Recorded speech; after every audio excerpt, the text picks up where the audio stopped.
Chapter 21, which treats of the exalted adventure and rich prize of Mambrino's helmet, together with other things that happened to our invincible knight. It now began to rain a little, and Sancho was for going into the fulling mills, but Don Quixote had taken such an abhorrence to them on account of the late joke that he would not enter them on any account. So turning aside to right, they came upon another road, different from that which they had taken the night before. Shortly afterwards Don Quixote perceived a man on horseback who wore on his head something that shone like gold, and the moment he saw him he turned to Sancho and said, "I think, Sancho, there is no proverb that is not true, all being maxims drawn from experience itself, the mother of all the sciences, especially that one that says, where one door shuts, another opens. I say so, because if last night fortune shut the door of the adventure we were looking for against us, cheating us with the fulling mills, it now opens wide another one for another better and more certain adventure, and if I do not contrive to enter it,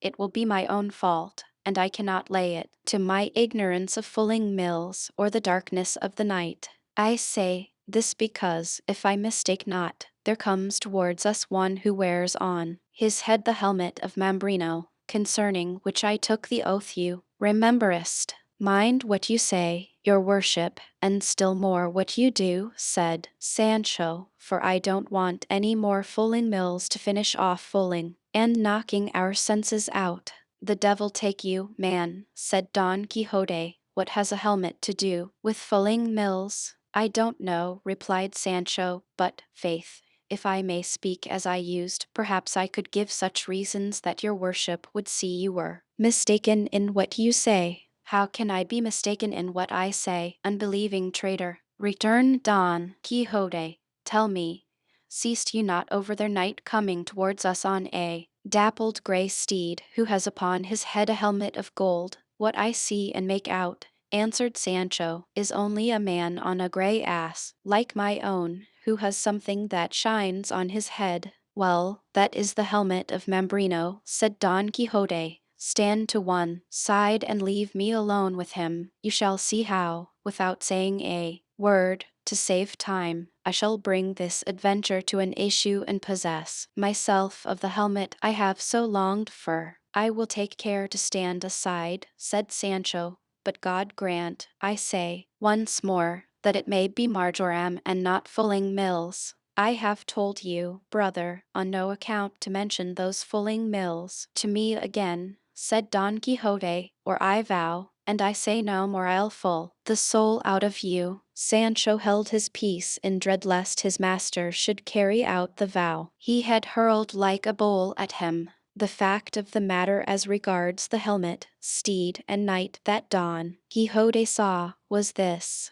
In that neighborhood there were two villages, one of them so small that it had neither apothecary's shop nor barber, which the other that was close to it had. So the barber of the larger served the smaller, and in it there was a sick man who required to be bled and another man who wanted to be shaved, and on this errand the barber was going, carrying with him a brass basin. But as luck would have it, as he was on the way it began to rain, and not to spoil his hat, which probably was a new one, he put the basin on his head, and being clean it glittered at half a league's distance. He rode upon a grey ass, as Sancho said, and this was what made it seem to Don Quixote to be a dapple grey steed and a knight and a golden helmet, for everything he saw he made to fall in with his crazy chivalry and inerrant notions, and when he saw the poor knight draw near, without entering into any parley with him, at Rocinante's top speed he bore down upon him with the pike pointed low, fully determined to run him through and through.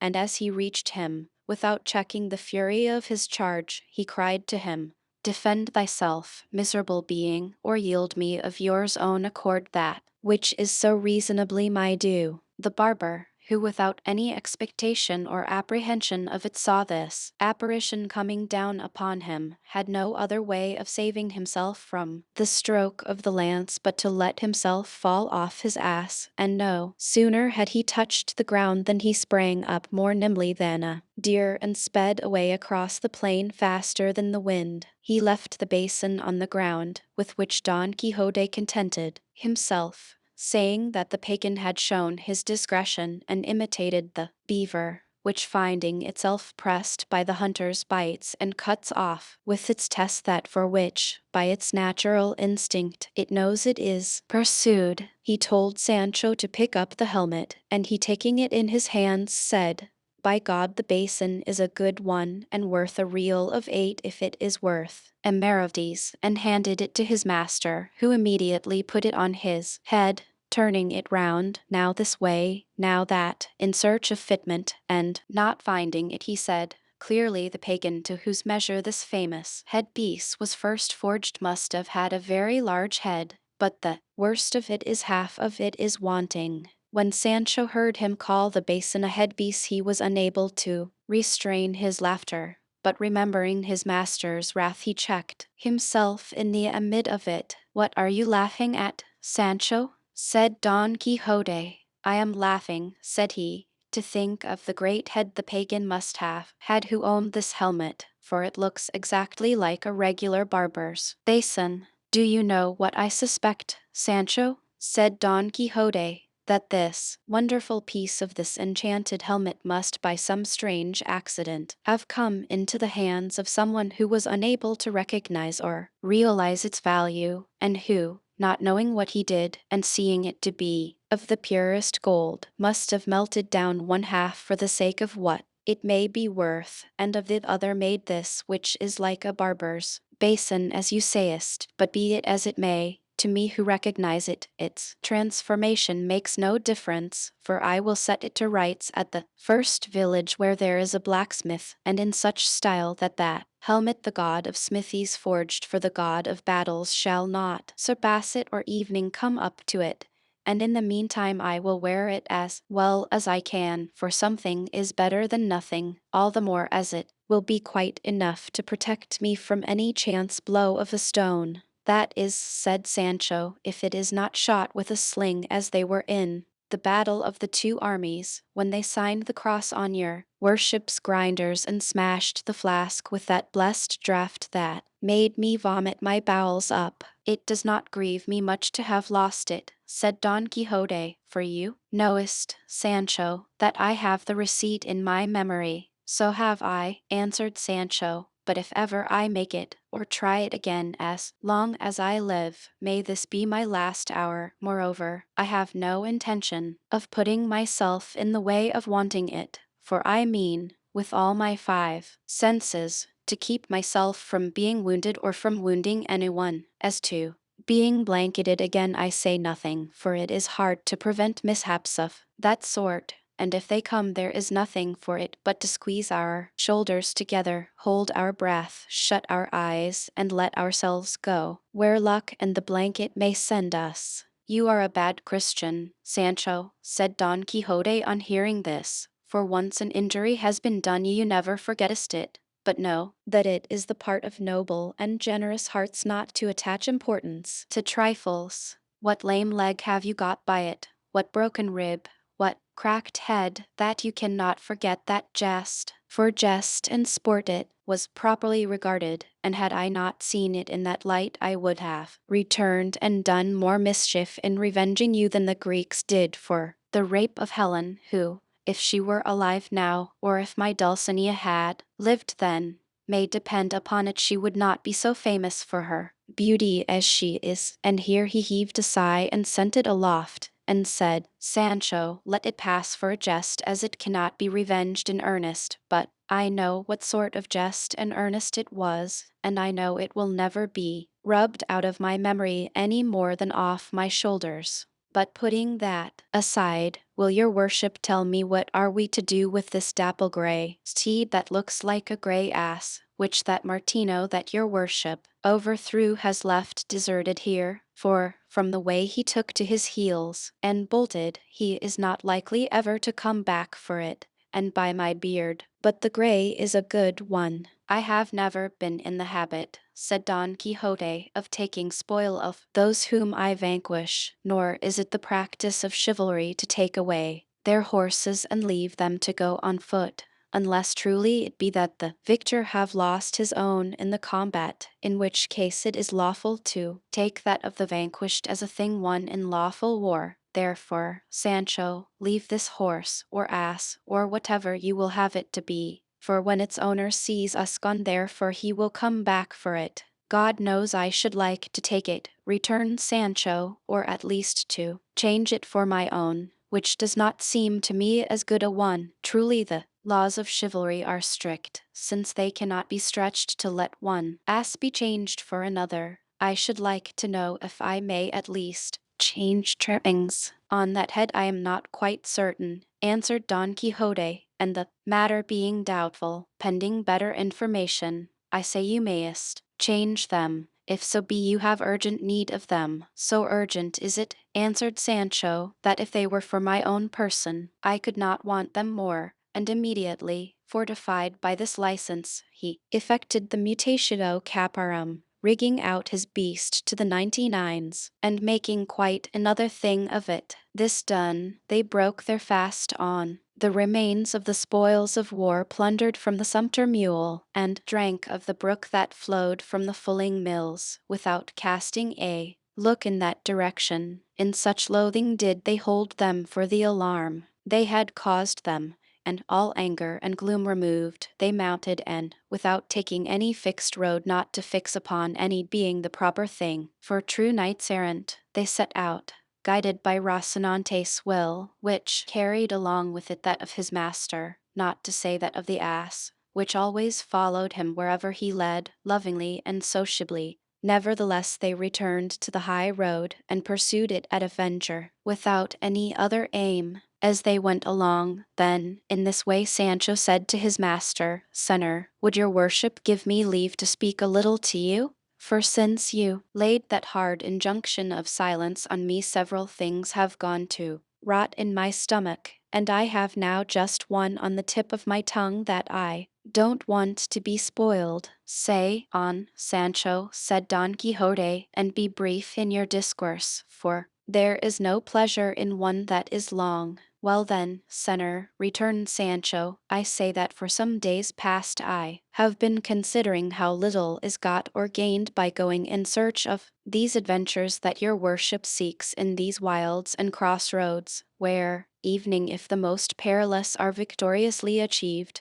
there is no one to see or know of them, and so they must be left untold forever, to the loss of your worship's object and the credit they deserve. Therefore, it seems to me it would be better, saving your worship's better judgment, if we were to go and serve some emperor or other great prince who may have some war on hand, in whose service your worship may prove the worth of your person, your great may, and greater understanding, on perceiving which the Lord in whose service we may be will perforce have to reward us, each according to his merits, and there you will not be at a loss for someone to set down your achievements in writing so as to preserve their memory forever. Of my own I say nothing, as they will not go beyond squirely limits, though I make bold to say that, if it be the practice in chivalry to write the achievements of squires, I think mine must not be left out. You speakest not amiss, Sancho, answered Don Quixote,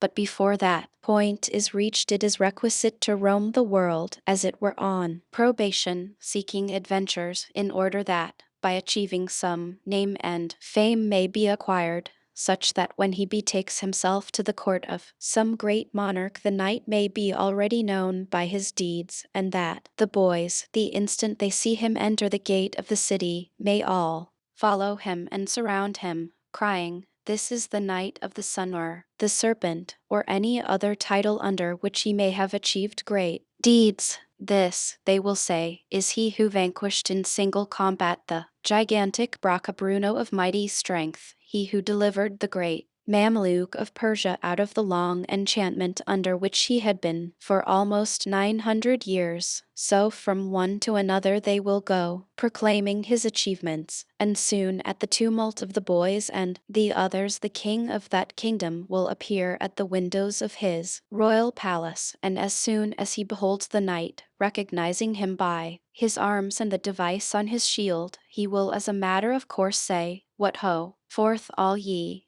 the knights of my court, to receive the flower of chivalry who comes here," at which command all will issue forth, and he himself, advancing halfway down the stairs, will embrace him closely and salute him, kissing him on the cheek, and will then lead him to the queen's chamber, where the knight will find her with the princess her daughter, who will be one of the most beautiful and accomplished damsels that could with the utmost pains be discovered anywhere in the known world. Immediately it will come to pass that she will fix her eyes upon the knight and he his upon her, and each will seem to the other something more divine than human, and, without knowing how or why, they will be taken and entangled in the inextricable toils of love, and sorely distressed in their hearts not to see any way of making their pains and sufferings known by speech. From there they will lead him, no doubt, to some richly adorned chamber of the palace, where, having removed his armor, they will bring him a rich mantle of scarlet with which to robe himself,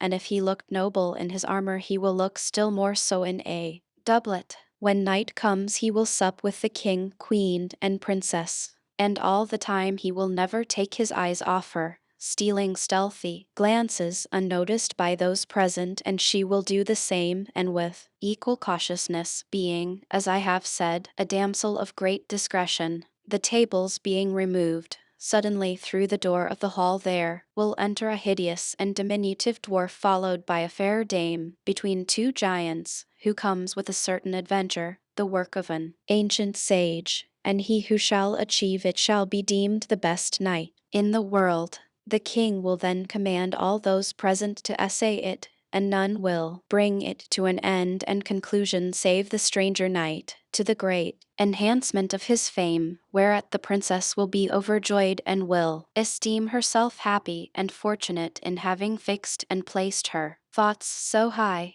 And the best of it is that this king, or prince, or whatever he is engaged in a very bitter war with another as powerful as himself, and the stranger knight, after having been some days at his court, requests leave from him to go and serve him in the said war. The king will grant it very readily, and the knight will courteously kiss his hands for the favor done to him, and that night he will take leave of his lady the princess at the grating of the chamber where she sleeps, which looks upon a garden, and at which he has already many times conversed with her, the go-between and confidante in the matter being a damsel much trusted by the princess. He will sigh, she will swoon, the damsel will fetch water, much distressed because morning approaches, and for the honor of her lady he would not that they were discovered. At last the princess will come to herself and will present her white hands through the grating to the knight, who will kiss them 1,000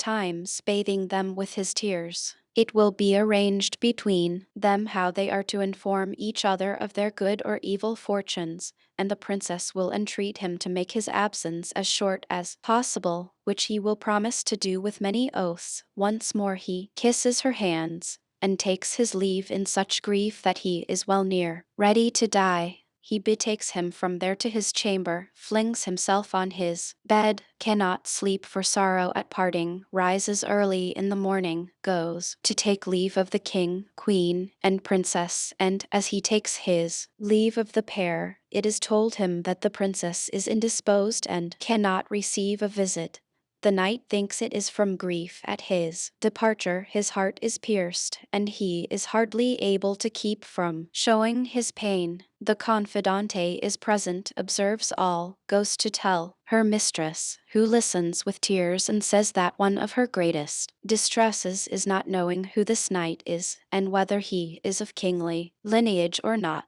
The damsel assures her that so much courtesy, gentleness, and gallantry of bearing as her knight possesses could not exist in any, save one who was royal and illustrious. Her anxiety is thus relieved, and she strives to be of good cheer lest she should excite suspicion in her parents, and at the end of 2 days she appears in public. Meanwhile the knight has taken his departure. He fights in the war, conquers the king's enemy, wins many cities, triumphs in many battles, returns to the court, sees his lady where he was wont to see her, and it is agreed that he shall demand her in marriage of her parents as the reward of his services. The king is unwilling to give her, as he knows not who he is, but nevertheless, whether carried off or in whatever other way it may be, the princess comes to be his bride, and her father comes to regard it as very good fortune, for it so happens that this knight is proved to be the son of a valiant king of some kingdom, I know not what,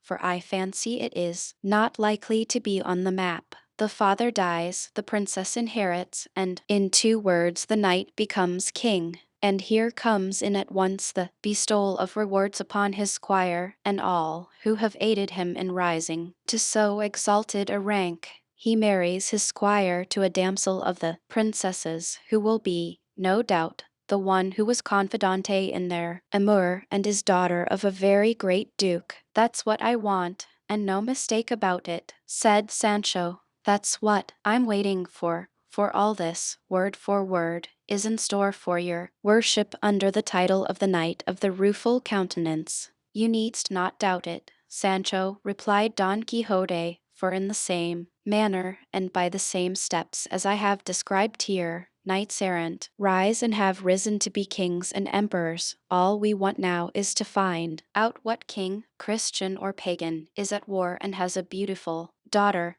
But there will be time enough to think of that, for, as I have told you, fame must be won in other quarters before repairing to the court. There is another thing, too, that is wanting, for supposing we find a king who is at war and has a beautiful daughter, and that I have won incredible fame throughout the universe, I know not how it can be made out that I am of royal lineage, or even second cousin to an emperor, for the king will not be willing to give me his daughter in marriage unless he is first thoroughly satisfied on this point, however much my famous deeds may deserve it, so that by this deficiency I fear I shall lose what my arm has fairly earned. True it is I am a gentleman of known house, of estate and property, and entitled to the 500 sueldos, mulct, and it may be that the sage who shall write my history will so clear up my ancestry and pedigree that I may find myself 5th or 6th in descent from a king, for I would have you know, Sancho, that there are 2 kinds of lineages in the world.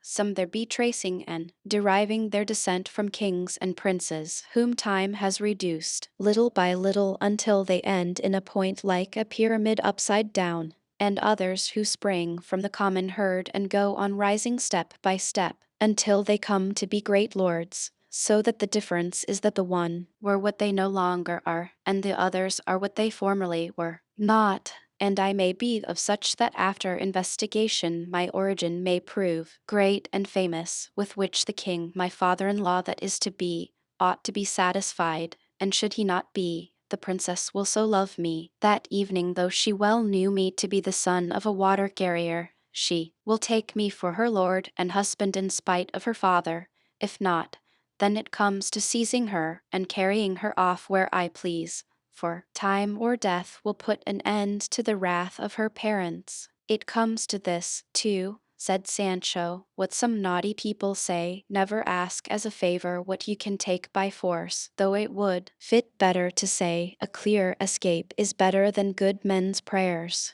I say so because if my lord the king, your worship's father-in-law, will not condescend to give you my lady the princess, there is nothing for it but, as your worship says, to seize her and transport her But the mischief is that until peace is made and you come into the peaceful enjoyment of your kingdom, the poor squire is famishing as far as rewards go, unless it be that the confidante damsel that is to be his wife comes with the princess, and that with her he tides over his bad luck until heaven otherwise orders things for his master, I suppose, may as well give her to him at once for a lawful wife. Nobody can object to that, said Don Quixote. Then since that may be, said Sancho, there is nothing for it but to commend ourselves to God, and let fortune take what course it will. God guide it according to my wishes and your wants, said Don Quixote, and mean be he who thinks himself mean. In God's name let him be so, said Sancho. I am an old Christian, and to fit me for account that's enough.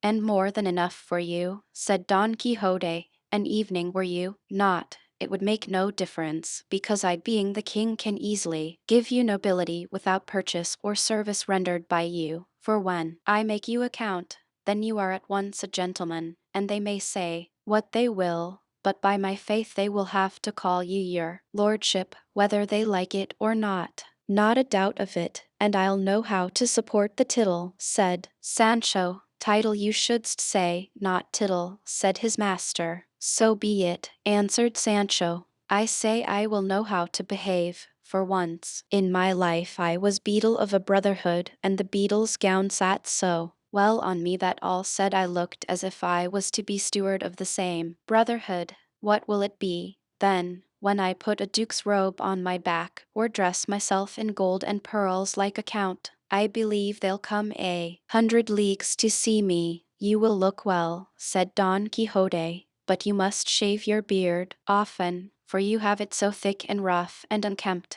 that if you do not shave it every second day at least, they will see what you are at the distance of a musket shot. What more will it be, said Sancho, than having a barber and keeping him at wages in the house, and evening, if it be necessary, I will make him go behind me like a nobleman's equerry. Why, how do you know that noblemen have equerries behind them? Asked Don Quixote. I will tell you, answered Sancho. Years ago I was for a month at the capital, and there I saw taking the air a very small gentleman who they said was a very great man, and a man following him on horseback in every turn he took, just as if he was his tail.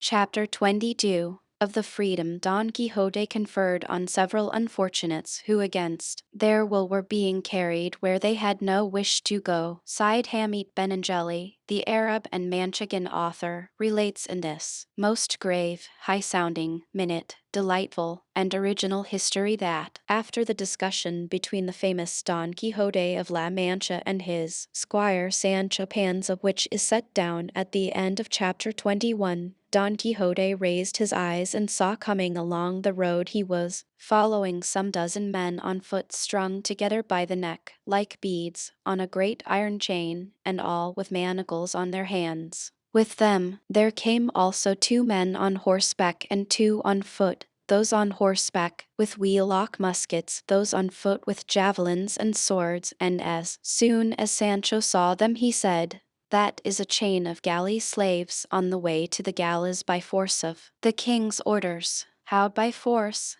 Asked Don Quixote. Is it possible that the king uses force against anyone? I do not say that, answered Sancho, but that these are people condemned for their crimes to serve by force in the king's galleys. In fact, replied Don Quixote, however it may be, these people are going where they are taking them by force, and not of their own will. Just so, said Sancho. Then if so, said Don Quixote, here is a case for the exercise of my office, to put down force and to succor and help the wretched. Recollect, your worship, said Sancho, justice, which is the king himself, is not using force or doing wrong to such persons, but punishing them for their crimes. The chain of galley slaves had by this time come up, and Don Quixote in very courteous language asked those who were in custody of it to be good enough to tell him the reason or reasons for which they were conducting these people in this manner.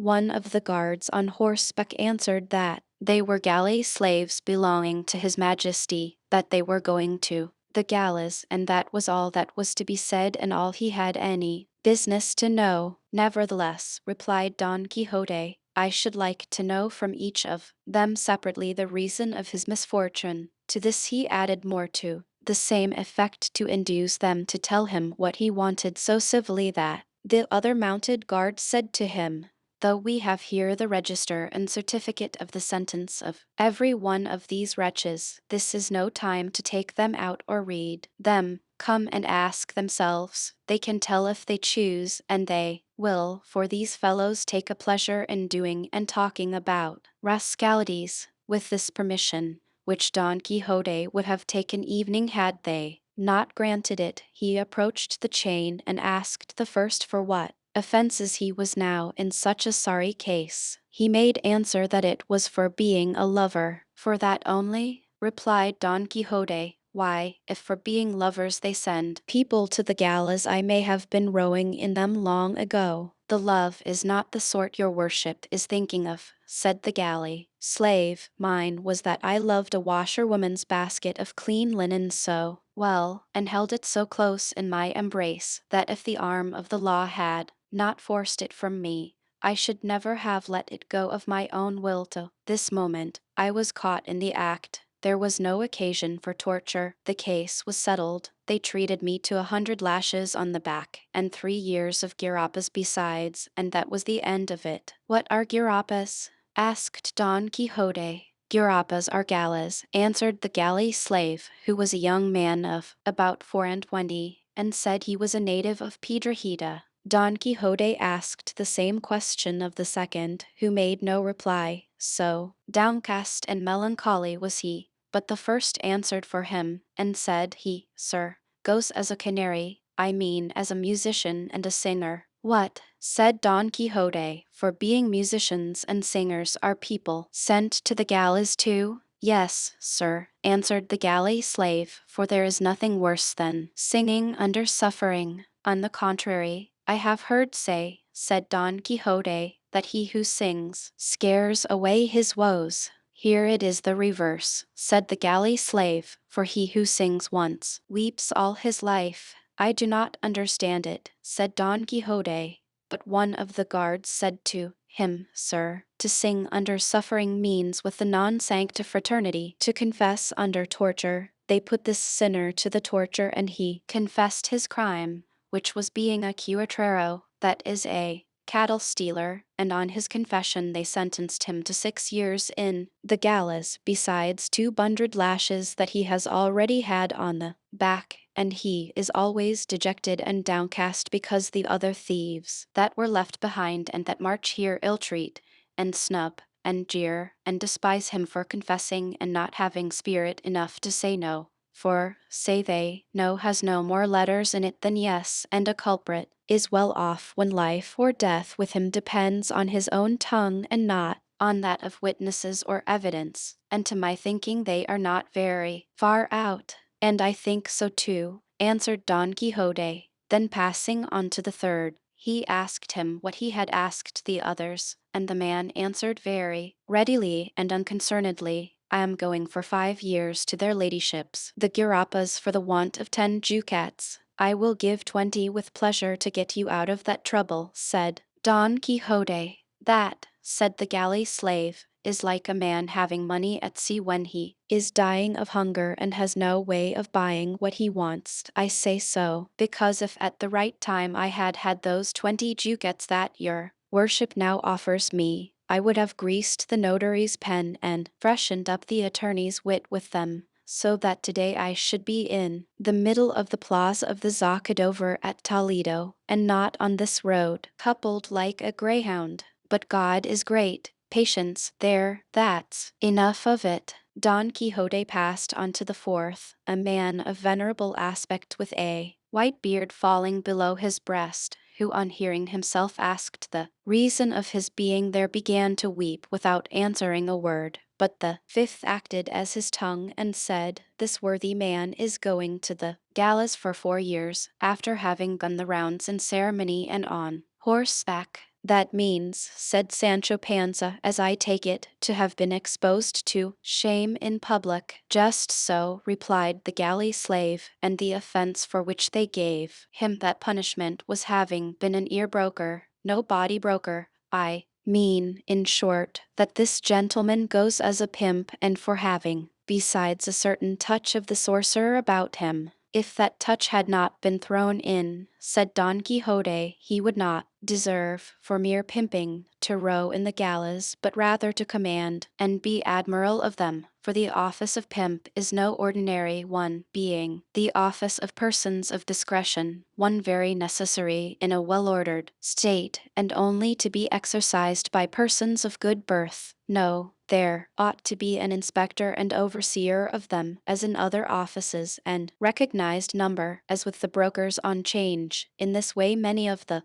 evils would be avoided which are caused by this office and calling, being in the hands of stupid and ignorant people, such as women more or less silly, and pages and jesters of little standing and experience, who on the most urgent occasions, and when ingenuity of contrivance is needed, let the crumbs freeze on the way to their mouths, and know not which is their right hand. I should like to go farther and give reasons to show that it is advisable to choose those who are to hold so necessary an office in the state, but this is not the fit place for it. Some day I will expound the matter to someone able to see to and rectify it. All I say now is that the additional fact of his being a sorcerer has removed the sorrow it gave me to see these white hairs and this venerable countenance in so painful a position on account of his being a pimp. Though I know well there are no sorceries in the world that can move or compel the will as some simple folk fancy, for our will is free, nor is there herb or charm that can force it. All that certain silly women and quacks do is to turn men mad with potions and poisons, pretending that they have power to cause love, for, as I say, it is an impossibility to compel the will. "It is true," said the good old man, "and truly, sir, as far as the charge of sorcery goes I was not guilty.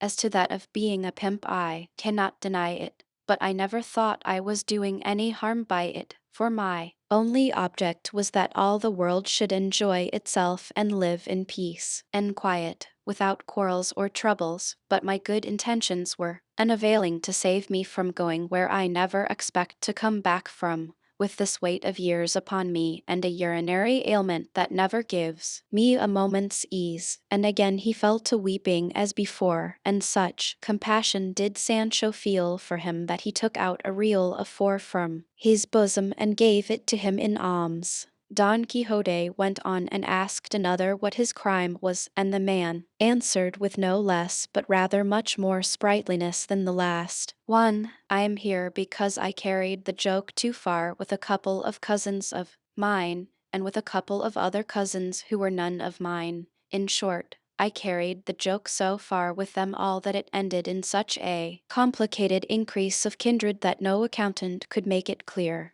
It was all proved against me. I got no favor, I had no money, I was near having my neck stretched. They sentenced me to the gallows for 6 years. I accepted my fate. It is the punishment of my fault. I'm a young man. Let life only last, and with that all will come right. If you, sir, have anything with which to help the poor, God will repay it to you in heaven, and we on earth will take care in our petitions to him to pray for the life and health of your worship, that they may be as long and as good as your amiable appearance deserves." This one was in the dress of a student, and one of the guards said he was a great talker, and a very elegant Latin scholar. Behind all these there came a man of 30, a very personable fellow, except that when he looked, his eyes turned in a little one towards the other. He was bound differently from the rest, for he had to his leg a chain so long that it was wound all round his body, and 2 rings on his neck, one attached to the chain, the other to what they call a keep friend, or friend's foot, from which hung 2 irons reaching to his waist, with 2 manacles fixed to them, in which his hands were secured by a big padlock, so that he could neither raise his hands to his mouth nor lower his head to his hands. Don Quixote asked why this man carried so many more chains than the others. The guard replied that it was because he alone had committed more crimes than all the rest put together, and was so daring and such a villain, that though they marched him in that fashion they did not feel sure of him, but were in dread of his making his escape. What crimes can he have committed, said Don Quixote, if they have not deserved a heavier punishment than being sent to the galleys? He goes for 10 years, replied the guard, which is the same thing as civil death, and all that need be said is that this good fellow is the famous Gins de Passamont, otherwise called Ginesillo de Parapilla. Gently, Senor Commissary, said the galley slave at this, let us have no fixing of names or surnames. My name is Gins, not Ginesillo, and my family name is Passamont, not Parapilla as you say. Let each one mind his own business, and he will be doing enough. Speak with less impertinence, master thief of extra measure, replied the commissary, if you don't want me to make you hold your tongue in spite of your Tess. It is easy to see, returned the galley slave, that man goes as God pleases, but someone shall know some day whether I am called Ginesillo de Parapilla or not. Don't they call you so, you liar? Said the guard. They do, returned Gins, but I will make them give over calling me so, or I will be shaved, where I only say behind my Tess. If you, sir, have anything to give us, give it to us at once, and God speed you, for you are becoming tiresome with all this inquisitiveness about the lives of others. If you want to know about mine, let me tell you I am Gins de Passamont, whose life is written by these fingers. He says true, said the commissary, for he has himself written his story as grand as you please, and has left the book in the prison in pawn for 200 reals, and I mean to take it out of pawn, said Gins, though it were in for 200 ducats. Is it so good? Said Don Quixote. So good is it, replied Gins, that a fig for Lazarillo de Tormes, and all of that kind that have been written, or shall be written compared with it. All I will say about it is that it deals with facts, and facts so neat and diverting that no lies could match them. And how is the book entitled? Asked Don Quixote. The Life of Gins de Passamont, replied the subject of it. And is it finished? Asked Don Quixote. How can it be finished, said the other, when my life is not yet finished? All that is written is from my birth down to the point when they sent me to the galleys this last time. Then you have been there before, said Don Quixote. In the service of God and the king I have been there for 4 years before now, and I know by this time what the biscuit and curbesh are like, replied Gins, and it is no great grievance to me to go back to them, for there I shall have time to finish my book. I have still many things left to say, and in the galleys of Spain there is more than enough leisure, though I do not want much for what I have to write, for I have it by heart. You seem a clever fellow, said Don Quixote. And an unfortunate one, replied Gins, for misfortune always persecutes good wit. It persecutes rogues, said the commissary. I told you already to go gently, master commissary, said Passamont. Their lordships over there never gave you that staff to ill-treat us wretches here, but to conduct and take us where his majesty orders you. If not, by the life of never mind, it may be that some day the stains made in the inn will come out in the scouring. Let everyone hold his tongue and behave well and speak better. And now let us march on, for we have had quite enough of this entertainment. The commissary lifted his staff to strike Passamont in return for his threats, but Don Quixote came between them, and begged him not to ill-use him, as it was not too much to allow one who had his hands tied to have his tongue a trifle free, and turning to the whole chain of them he said, from all you have told me, dear brethren, make out clearly that though they have punished you for your faults, the punishments you are about to endure do not give you much pleasure, and that you go to them very much against the grain and against your will, and that perhaps this one's want of courage under torture that one's want of money, the other's want of advocacy, and lastly the perverted judgment of the judge may have been the cause of your ruin and of your failure to obtain the justice you had on your side. All which presents itself now to my mind, urging, persuading, and evening compelling me to demonstrate in your case the purpose for which heaven sent me into the world and caused me to make profession of the order of chivalry to which I belong, and the vow I took, in that to give aid to those in need and under the oppression of the strong.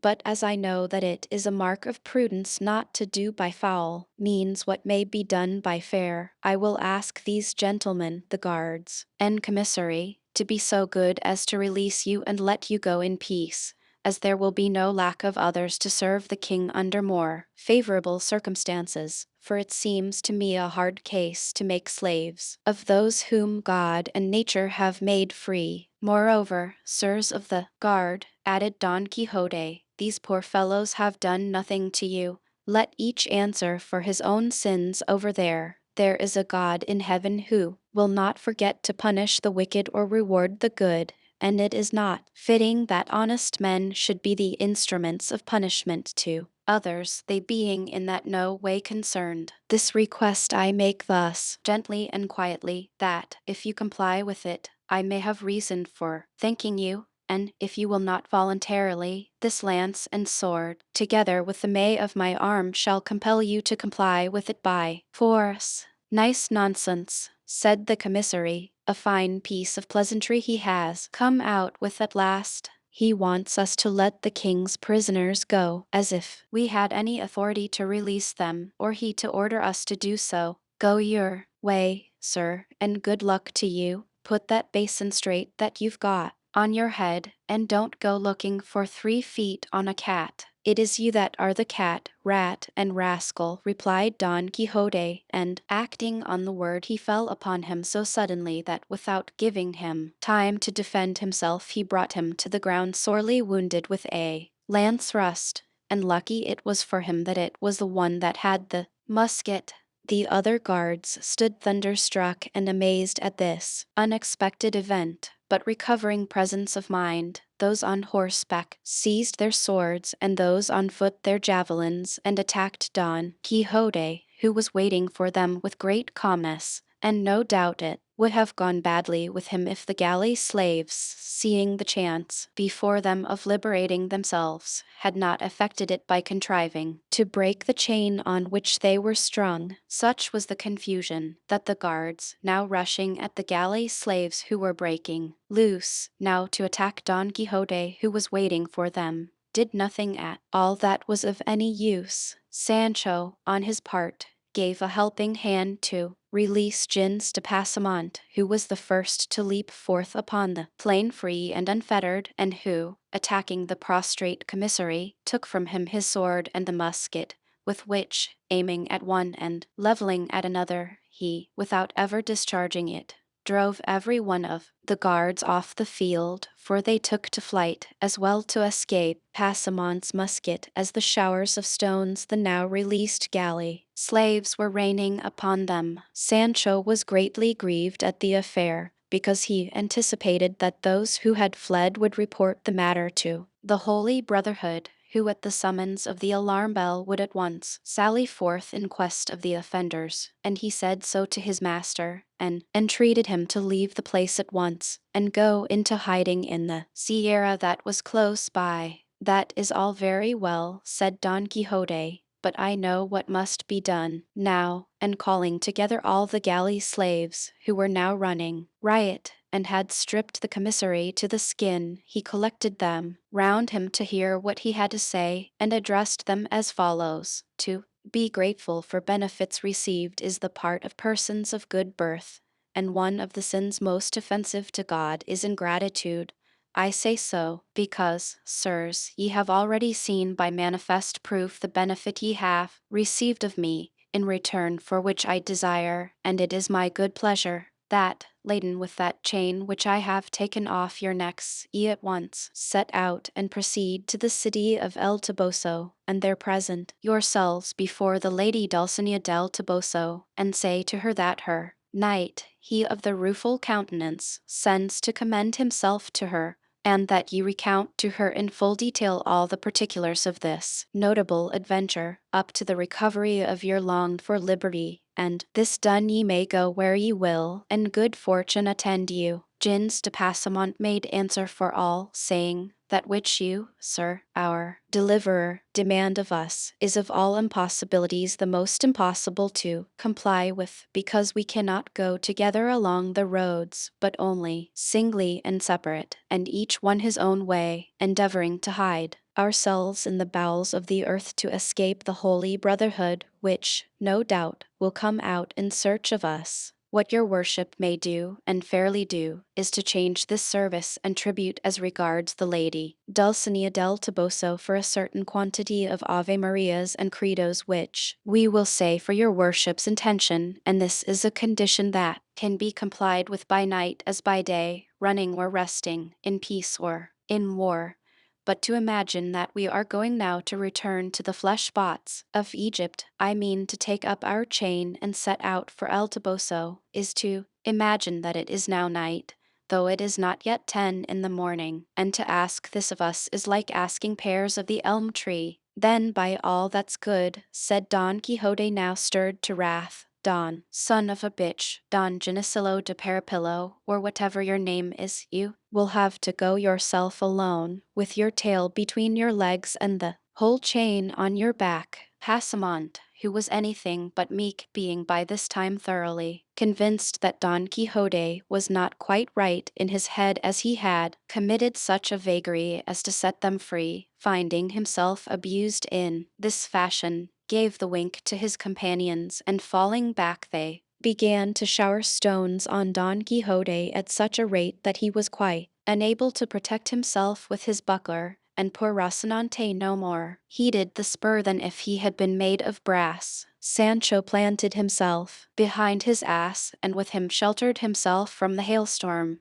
that poured on both of them. Don Quixote was unable to shield himself so well, but that more pebbles than I could count struck him full on the body with such force that they brought him to the ground, and the instant he fell, the student pounced upon him, snatched the basin from his head, and with it struck 3 or 4 blows on his shoulders, and as many more on the ground, knocking it almost to pieces. They then stripped him of a jacket that he wore over his armor, and they would have stripped off his stockings if his greaves had not prevented them. From Sancho they took his coat, leaving him in his shirt sleeves, and dividing among themselves the remaining spoils of the battle, they went each one his own way, more solicitous about keeping clear of the holy brotherhood they dreaded than about burdening themselves with a chain, or going to present themselves before the Lady Dulcinea del Toboso.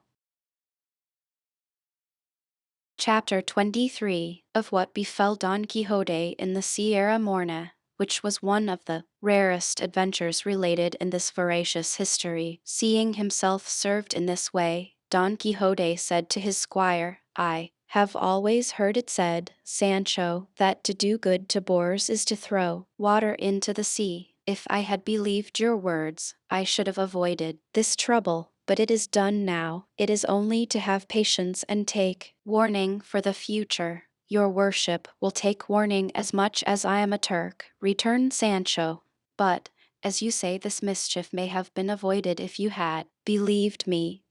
me now, and a still greater one will be avoided, for I tell you chivalry is of no account with the Holy Brotherhood, and they don't care 2 maravedis for all the knights errant in the world, and I can tell you I fancy I hear their arrows whistling past my ears this minute. You are a coward by nature, Sancho, said Don Quixote, but lest you shouldst say I am obstinate, and that I never do as you do advise, this once I will take your advice, and withdraw out of reach of that fury you so dreadest, but it must be on one condition, that never, in life or in death, you are to say to anyone that I retired or withdrew from this danger out of fear, but only in compliance with your entreaties. For if you sayest otherwise, you will lie in that, and from this time to that, and from that to this. I give you lie, and say you least, and will lie every time you thinkest or sayest it. and answer me not again, for at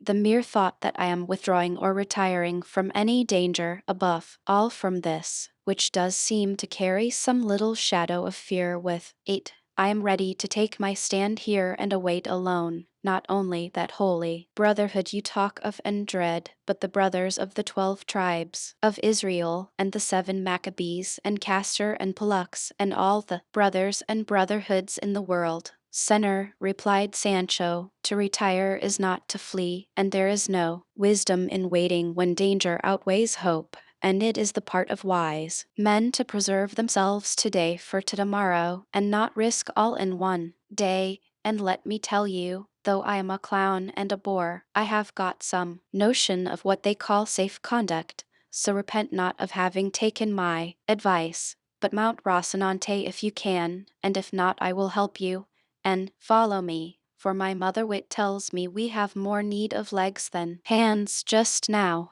Don Quixote mounted without replying, and Sancho leading the way on his ass, they entered the side of the Sierra Morna, which was close by, as it was Sancho's design to cross it entirely and come out again at El Viso, or Almodovar del Campo, and hide for some days among its crags so as to escape the search of the brotherhood should they come to look for them. He was encouraged in this by perceiving that the stock of provisions carried by the ass had come safe out of the fray with the galley slaves, a circumstance that he regarded as a miracle, seeing how they pillaged and ransacked. That night they reached the very heart of the Sierra Morna, where it seemed prudent to Sancho to pass the night and evening, some days, at least, as many as the stores he carried may last, and so they encamped between 2 rocks and among some cork trees. But fatal destiny, which, according to the opinion of those who have not the light of the true faith, directs, arranges, and settles everything in its own way, so ordered it, that Gins de Passamont, the famous knave and thief who by the virtue and madness of Don Quixote had been released from the chain, driven by fear of the holy brotherhood, which he had good reason to dread, resolved to take hiding in the mountains, and his fate and fear led him to the same spot to which Don Quixote and Sancho Panza had been led by theirs, just in time to recognize them and leave them to fall asleep. And as the wicked are always ungrateful, and necessity leads to evil doing, and immediate advantage overcomes all considerations of the future, Gins, who was neither grateful nor well-principled, made up his mind to steal Sancho Panza's ass, not troubling himself about Rocinante, as being a prize that was no good either to pledge or sell. While Sancho slept he stole his ass, and before day dawned he was far out of reach. Aurora made her appearance, bringing gladness to the earth, but sadness to Sancho Panza, for he found that his Dapple was missing, and seeing himself bereft of him, he began the saddest and most doleful lament in the world, so loud that Don Quixote awoke at his exclamations and heard him saying, O son of my bowels, born in my very house, my children's plaything, my wife's joy, the envy of my neighbors, relief of my burdens, and lastly, half supporter of myself, for with the 26 maravedis you didst earn me daily I met half my charges. Don Quixote, when he heard the lament and learned the cause, consoled Sancho with the best arguments he could, entreating him to be patient, and promising to give him a letter of exchange ordering 3 out of 5 ass colts that he had at home to be given to him. Sancho took comfort at this, dried his tears, suppressed his sobs, and returned thanks for the kindness shown him by Don Quixote. He on his part was rejoiced to the heart on entering the mountains, as they seemed to him to be just the place for the adventures he was in quest of. They brought back to his memory the marvelous adventures that had befallen knights errant in like solitudes and wilds, and he went along reflecting on these things, so absorbed and carried away by them that he had no thought for anything else. Nor had Sancho any other care now that he fancied he was traveling in a safe quarter than to satisfy his appetite with such remains as were left of the clerical spoils, and so he marched behind his master laden with what Dapple used to carry, emptying the sack and packing his paunch, and so long as he could go that way he would not have given a farthing to meet with another adventure. While so engaged he raised his eyes and saw that his master had halted, and was trying with the point of his pike to lift some bulky object that lay upon the ground, on which he hastened to join him and help him if it were needful, and reached him just as with the point of the pike he was raising the saddle pad with a valise attached to it, half or rather wholly rotten and torn. But so heavy were they that Sancho had to help to take them up, and his master directed him to see what the valise contained. Sancho did so with great alacrity, and though the valise was secured by a chain and padlock, from its torn and rotten condition he was able to see its contents, which were 4 shirts of fine Holland, and other articles of linen no less curious than clean, and in a handkerchief he found a good lot of gold crowns, and as soon as he saw them he exclaimed, "Blessed be all heaven for sending us an adventure that is good for something." Searching further he found a little memorandum book richly bound. This Don Quixote asked of him, telling him to take the money and keep it for himself. Sancho kissed his hands for the favor and cleared the valise of its linen, which he stowed away in the provision sack. Considering the whole matter, Don Quixote observed,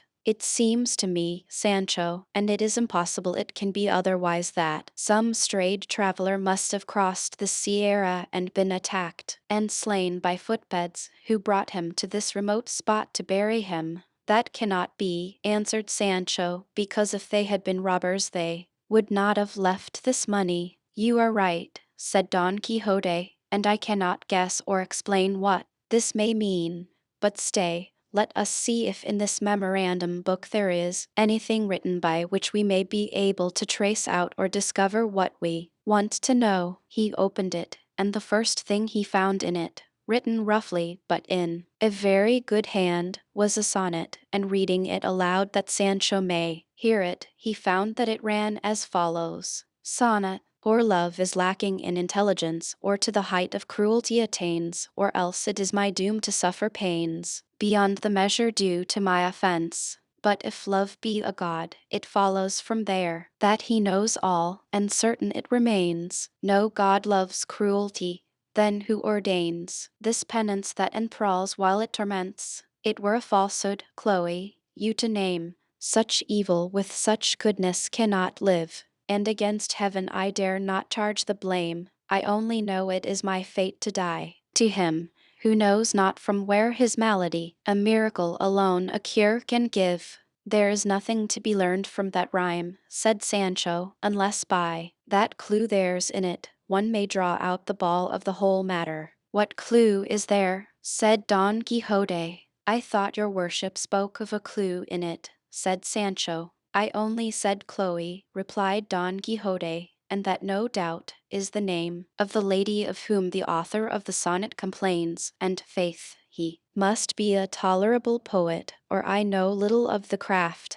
"Then your worship understands rhyming too?" "And better than you thinkest," replied Don Quixote, "as you shall see, when you carriest a letter written in verse from beginning to end to my Lady Dulcinea del Toboso, for I would have you know, Sancho, that all or most of the knights errant in days of yore were great troubadours and great musicians, for both of these accomplishments, or more properly speaking gifts, are the peculiar property of lovers errant. True it is, that the verses of the knights of old have more spirit than neatness in them." "Read more, your worship," said Sancho, "and you will find something that will enlighten us." Don Quixote turned the page and said, "This is prose and seems to be a letter, a correspondence letter, senor." "From the beginning it seems to be a love letter," replied Don Quixote. "Then let your worship read it aloud," said Sancho, "for I am very fond of love matters."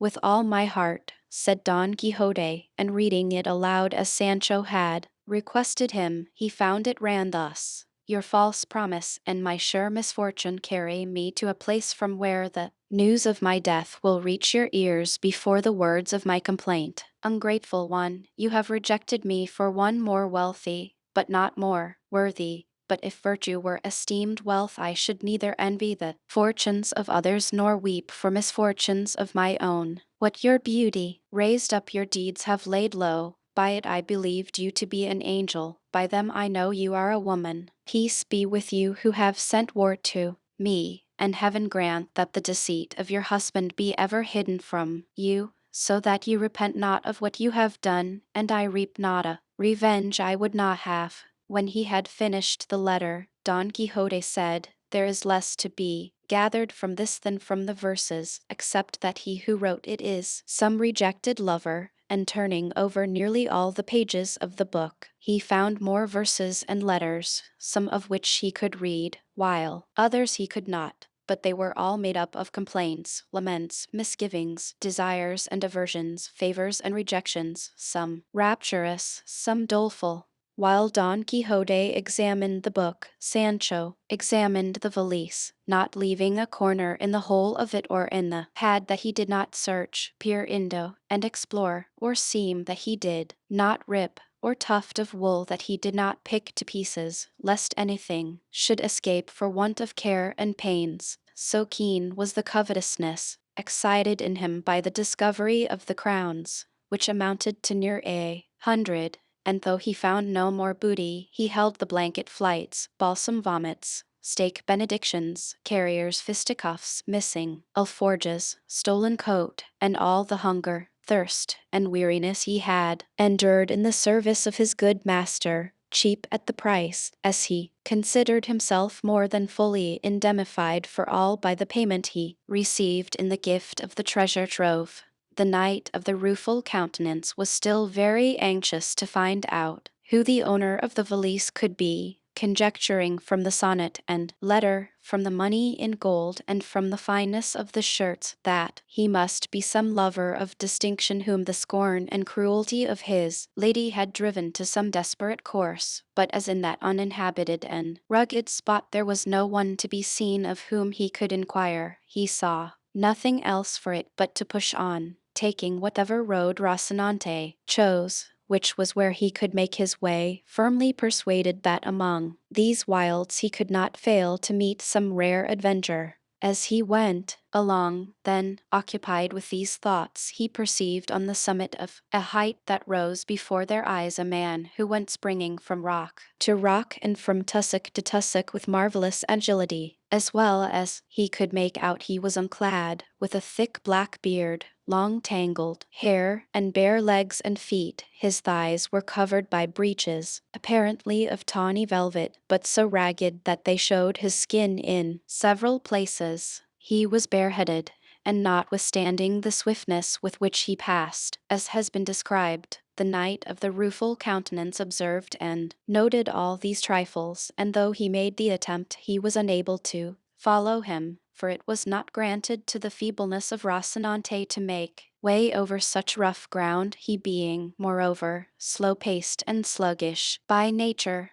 Don Quixote at once came to the conclusion that this was the owner of the saddle-pad and of the valise, and made up his mind to go in search of him, even though he should have to wander a year in those mountains before he found him. And so he directed Sancho to take a short cut over one side of the mountain, while he himself went by the other, and perhaps by this means they may light upon this man who had passed so quickly out of their sight. "I could not do that," said Sancho, "for when I separate from your worship fear at once lays hold of me, and assails me with all sorts of panics and fancies. And let what I now say be a notice that from this time forth I am not going to stir a finger's width from your presence." "It shall be so," said he of the Rueful Countenance, "and I am very glad that you are willing to rely on my courage, which will never fail you, even though the soul and your body fail you. So come on now behind me, slowly as well as you can, and make lanterns of yours eyes. Let us make the circuit of this ridge.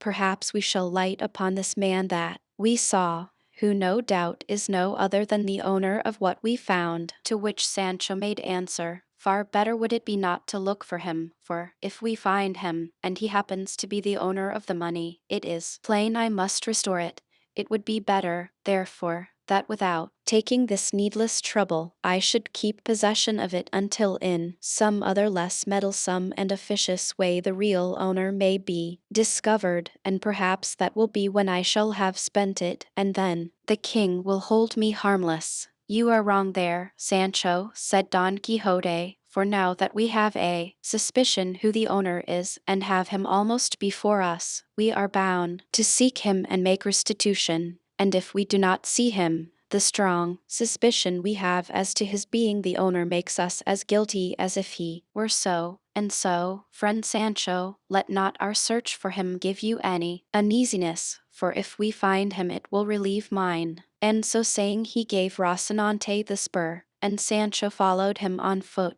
and loaded, and after having partly made the circuit of the mountain they found lying in a ravine, dead and half devoured by dogs and pecked by jackdaws, a mule saddled and bridled, all which still further strengthened their suspicion that he who had fled was the owner of the mule and the saddle pad. As they stood looking at it they heard a whistle like that of a shepherd watching his flock, and suddenly on their left there appeared a great number of goats, and behind them on the summit of the mountain the goatherd in charge of them, a man advanced in years. Don Quixote called aloud to him and begged him to come down to where they stood. He shouted in return, asking what had brought them to that spot, seldom or never trodden except by the feet of goats, or of the wolves and other wild beasts that roamed around. Sancho in return bade him come down, and they would explain all to him. The goatherd descended, and reaching the place where Don Quixote stood, he said, I will wager you are looking at that hack mule that lies dead in the hollow there, and, faith, it has been lying there now these 6 months. Tell me, have you come upon its master about here? We have come upon nobody, answered Don Quixote, nor on anything except a saddle pad and a little valise that we found not far from this. I found it too, said the goatherd, but I would not lift it nor go near it for fear of some ill luck or being charged with theft, for the devil is crafty, and things rise up under one's feet to make one fall without knowing why or therefore. That's exactly what I say, said Sancho. I found it too, and I would not go within a stone's throw of it. There I left it, and there it lies, just as it was, for I don't want a dog with a bell. Tell me, good man, said Don Quixote, do you know who is the owner of this property? All I can tell you, said the goatherd, is that about 6 months ago, more or less, there arrived at a shepherd's hut 3 leagues, perhaps, away from this, a youth of well-bred appearance and manners, mounted on that same mule which lies dead here, and with the same saddle-pad and valise which you say you found and did not touch. He asked us what part of the Sierra was the most rugged and retired.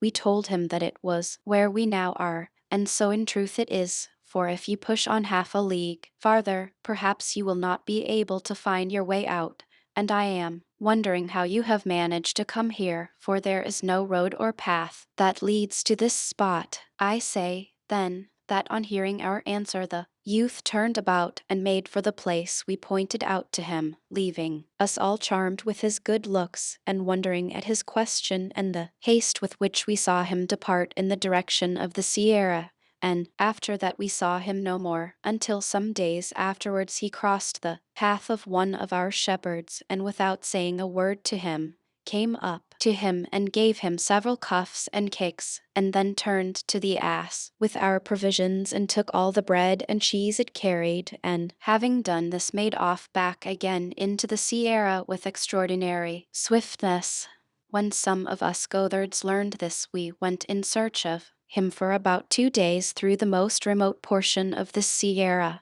at the end of which we found him lodged in the hollow of a large thick cork tree. He came out to meet us with great gentleness, with his dress now torn and his face so disfigured and burned by the sun that we hardly recognized him, but that his clothes, though torn, convinced us, from the recollection we had of them, that he was the person we were looking for. He saluted us courteously, and in a few well-spoken words he told us not to wonder at seeing him going about in this guise, as it was binding upon him in order that he may work out a penance which for his many sins had been imposed upon him. We asked him to tell us who he was, but we were never able to find out from him. We begged of him too, when he was in want of food, which he could not do without, to tell us where we should find him, as we would bring it to him with all goodwill and readiness, or if this were not to his taste, at least to come and ask it of us and not take it by force from the shepherds. He thanked us for the offer, begged pardon for the late assault, and promised for the future to ask it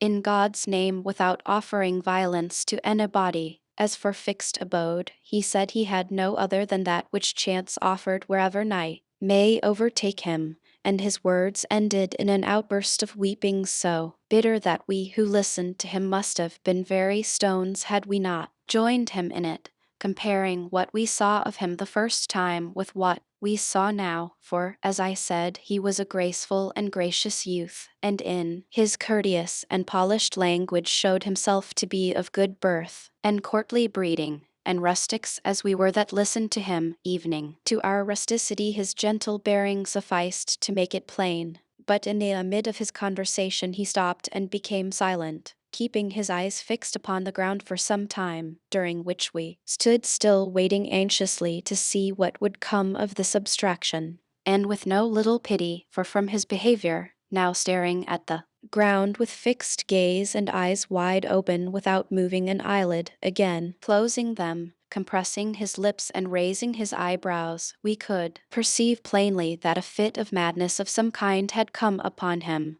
and before long he showed that what we've imagined was the truth, for he arose in a fury from the ground where he had thrown himself, and attacked the first he found near him with such rage and fierceness that if we had not dragged him off him, he would have beaten or bitten him to death, all the while exclaiming, "O faithless Fernando, here shall ye pay the penalty of the wrong you have done me. These hands shall tear out that heart of yours, abode and dwelling of all iniquity, but of deceit and fraud above all." And to these he added other words, all in effect upbraiding this Fernando and charging him with treachery and faithlessness. We forced him to release his hold with no little difficulty, and without another word he left us, and rushing off plunged in among these brakes and brambles, so as to make it impossible for us to follow him. From this, we suppose that madness comes upon him from time to time, and that some one called Fernando must have done him a wrong of a grievous nature, such as the condition to which it had brought him seemed to show. All this has been since then confirmed on those occasions, and they have been many, on which he has crossed our path, at one time to beg the shepherds to give him some of the food they carry,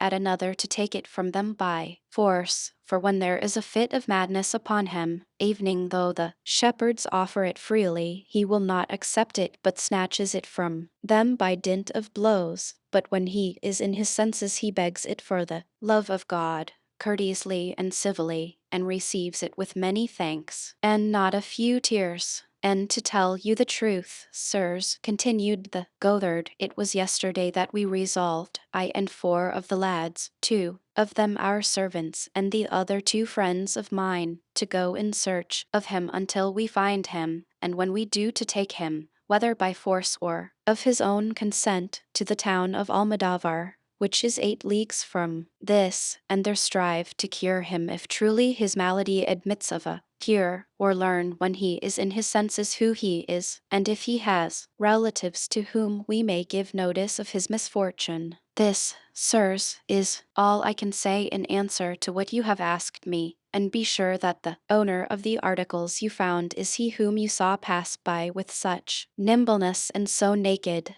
For Don Quixote had already described how he had seen the man go bounding along the mountain side, and he was now filled with amazement at what he heard from the Gothard, and more eager than ever to discover who the unhappy madman was, and in his heart he resolved, as he had done before, to search for him all over the mountain, not leaving a corner or cave unexamined until he had found him. But chance arranged matters better than he expected or hoped, for at that very moment, in a gorge on the mountain that opened where they stood, the youth he wished to find made his appearance, coming along talking to himself in a way that would have been unintelligible near at hand, much more at a distance. His garb was what has been described, save that as he drew near, Don Quixote perceived that a tattered doublet which he wore was amber tanned, from which he concluded that one who wore such garments could not be of very low rank. Approaching them, the youth greeted them in a harsh and hoarse voice, but with great courtesy. Don Quixote returned his salutation with equal politeness, and dismounting from Rocinante advanced with well-bred bearing and grace to embrace him, and held him for some time close in his arms as if he had known him for a long time. The other, whom we may call the ragged one of the sorry countenance, as Don Quixote was of the rueful, after submitting to the embrace pushed him back a little and, placing his hands on Don Quixote's shoulders, stood gazing at him as if seeking to see whether he knew him, not less amazed, perhaps, at the sight of the face, figure, and armor of Don Quixote than Don Quixote was at the sight of him.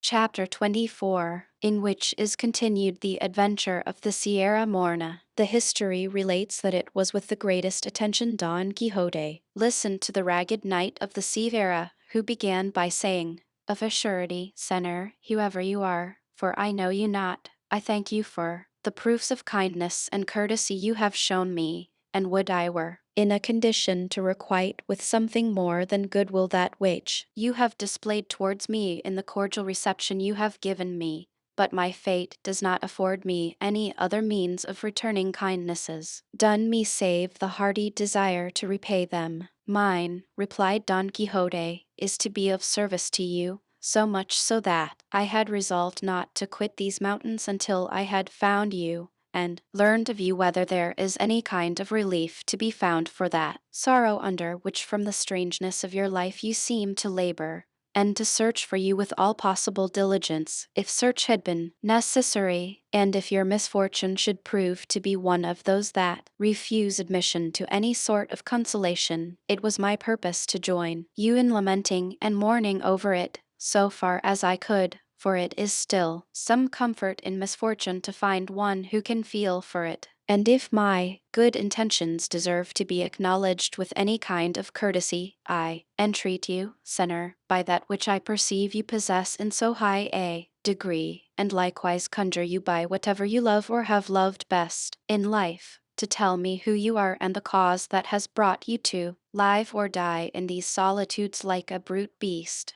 dwelling among them in a manner so foreign to your condition as your garb and appearance show. And I swear," added Don Quixote, "by the order of knighthood which I have received, and by my vocation of knight-errant, if you gratify me in this, to serve you with all the zeal my calling demands of me, either in relieving your misfortune if it admits of relief, or in joining you in lamenting it as I promised to do." The knight of the thicket, hearing him of the rueful countenance talk in this strain, did nothing but stare at him again, and again survey him from head to foot, and when he had thoroughly examined him, he said to him, "If you have anything to give me to eat, for God's sake give it me, and after I have eaten I will do all you ask in acknowledgment of the goodwill you have displayed towards me." Sancho from his sack, and the goatherd from his pouch, furnished the ragged one with the means of appeasing his hunger, and what they gave him, he ate like a half-witted being, so hastily that he took no time between mouthfuls, gorging rather than swallowing,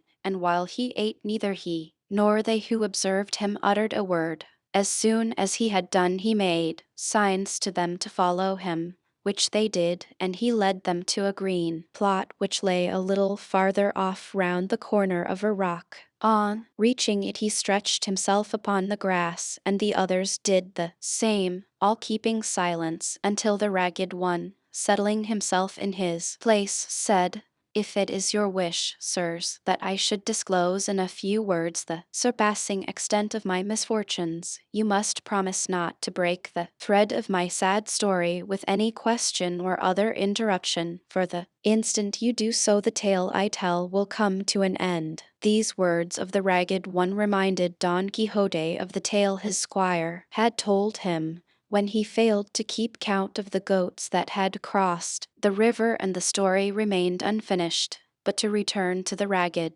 one, he went on to say, I give you this warning because I wish to pass briefly over the story of my misfortunes, for recalling them to memory only serves to add fresh ones, and the less you question me the sooner shall I make an end of the recital, though I shall not omit to relate anything of importance in order fully to satisfy your curiosity. Don Quixote gave the promise for himself and the others, and with this assurance he began as follows. My name is Cardenio, my birthplace one of the best cities of this Andalusia, my family noble, my parents rich, my misfortune so great that my parents must have wept and my family grieved over it without being able by their wealth to lighten it, for the gifts of fortune can do little to relieve reverses sent by heaven. In that same country there was a heaven in which love had placed all the glory I could desire. Such was the beauty of Lucinda, a damsel as noble and as rich as I, but of happier fortunes, and of less firmness than was due to so worthy a passion as mine.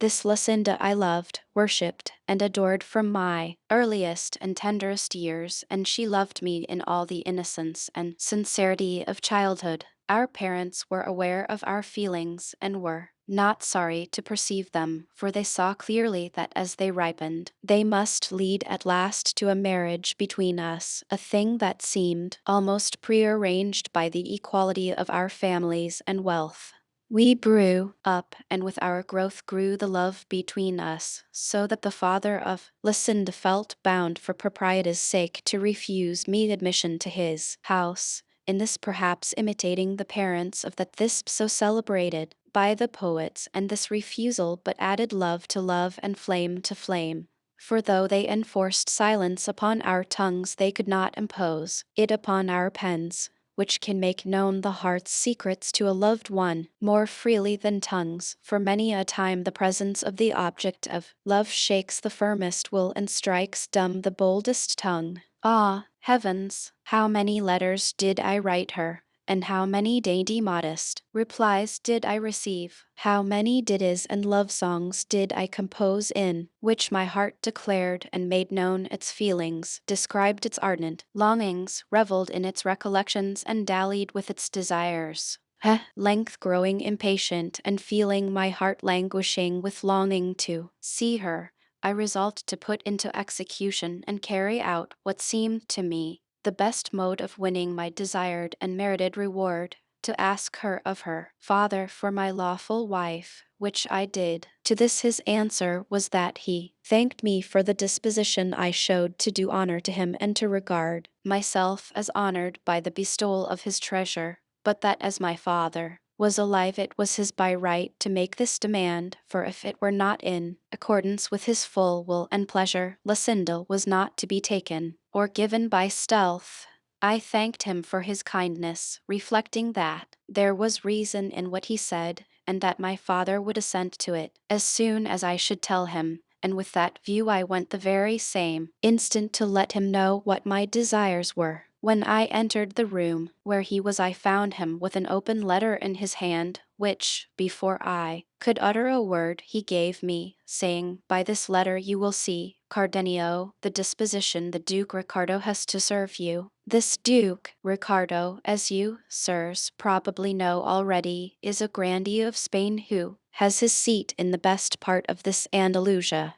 I took and read the letter, which was couched in terms so flattering that evening I myself felt it would be wrong in my father not to comply with the request the Duke made in it, which was that he would send me immediately to him, as he wished me to become the companion, not servant, of his eldest son, and would take upon himself the charge of placing me in a position corresponding to the esteem in which he held me. On reading the letter, my voice failed me, and still more when I heard my father say, 2 days, therefore you will depart, Cardenio, in accordance with the Duke's wish, and give thanks to God who is opening a road to you by which you mayest attain what I know you do deserve. And to these words he added others of fatherly counsel. The time for my departure arrived. I spoke one night to Lucinda. I told her all that had occurred, as I did also to her father, entreating him to allow some delay and to defer the disposal of her hand until I should see what the Duke Ricardo sought of me. He gave me the promise, and she confirmed it with vows and swoonings unnumbered.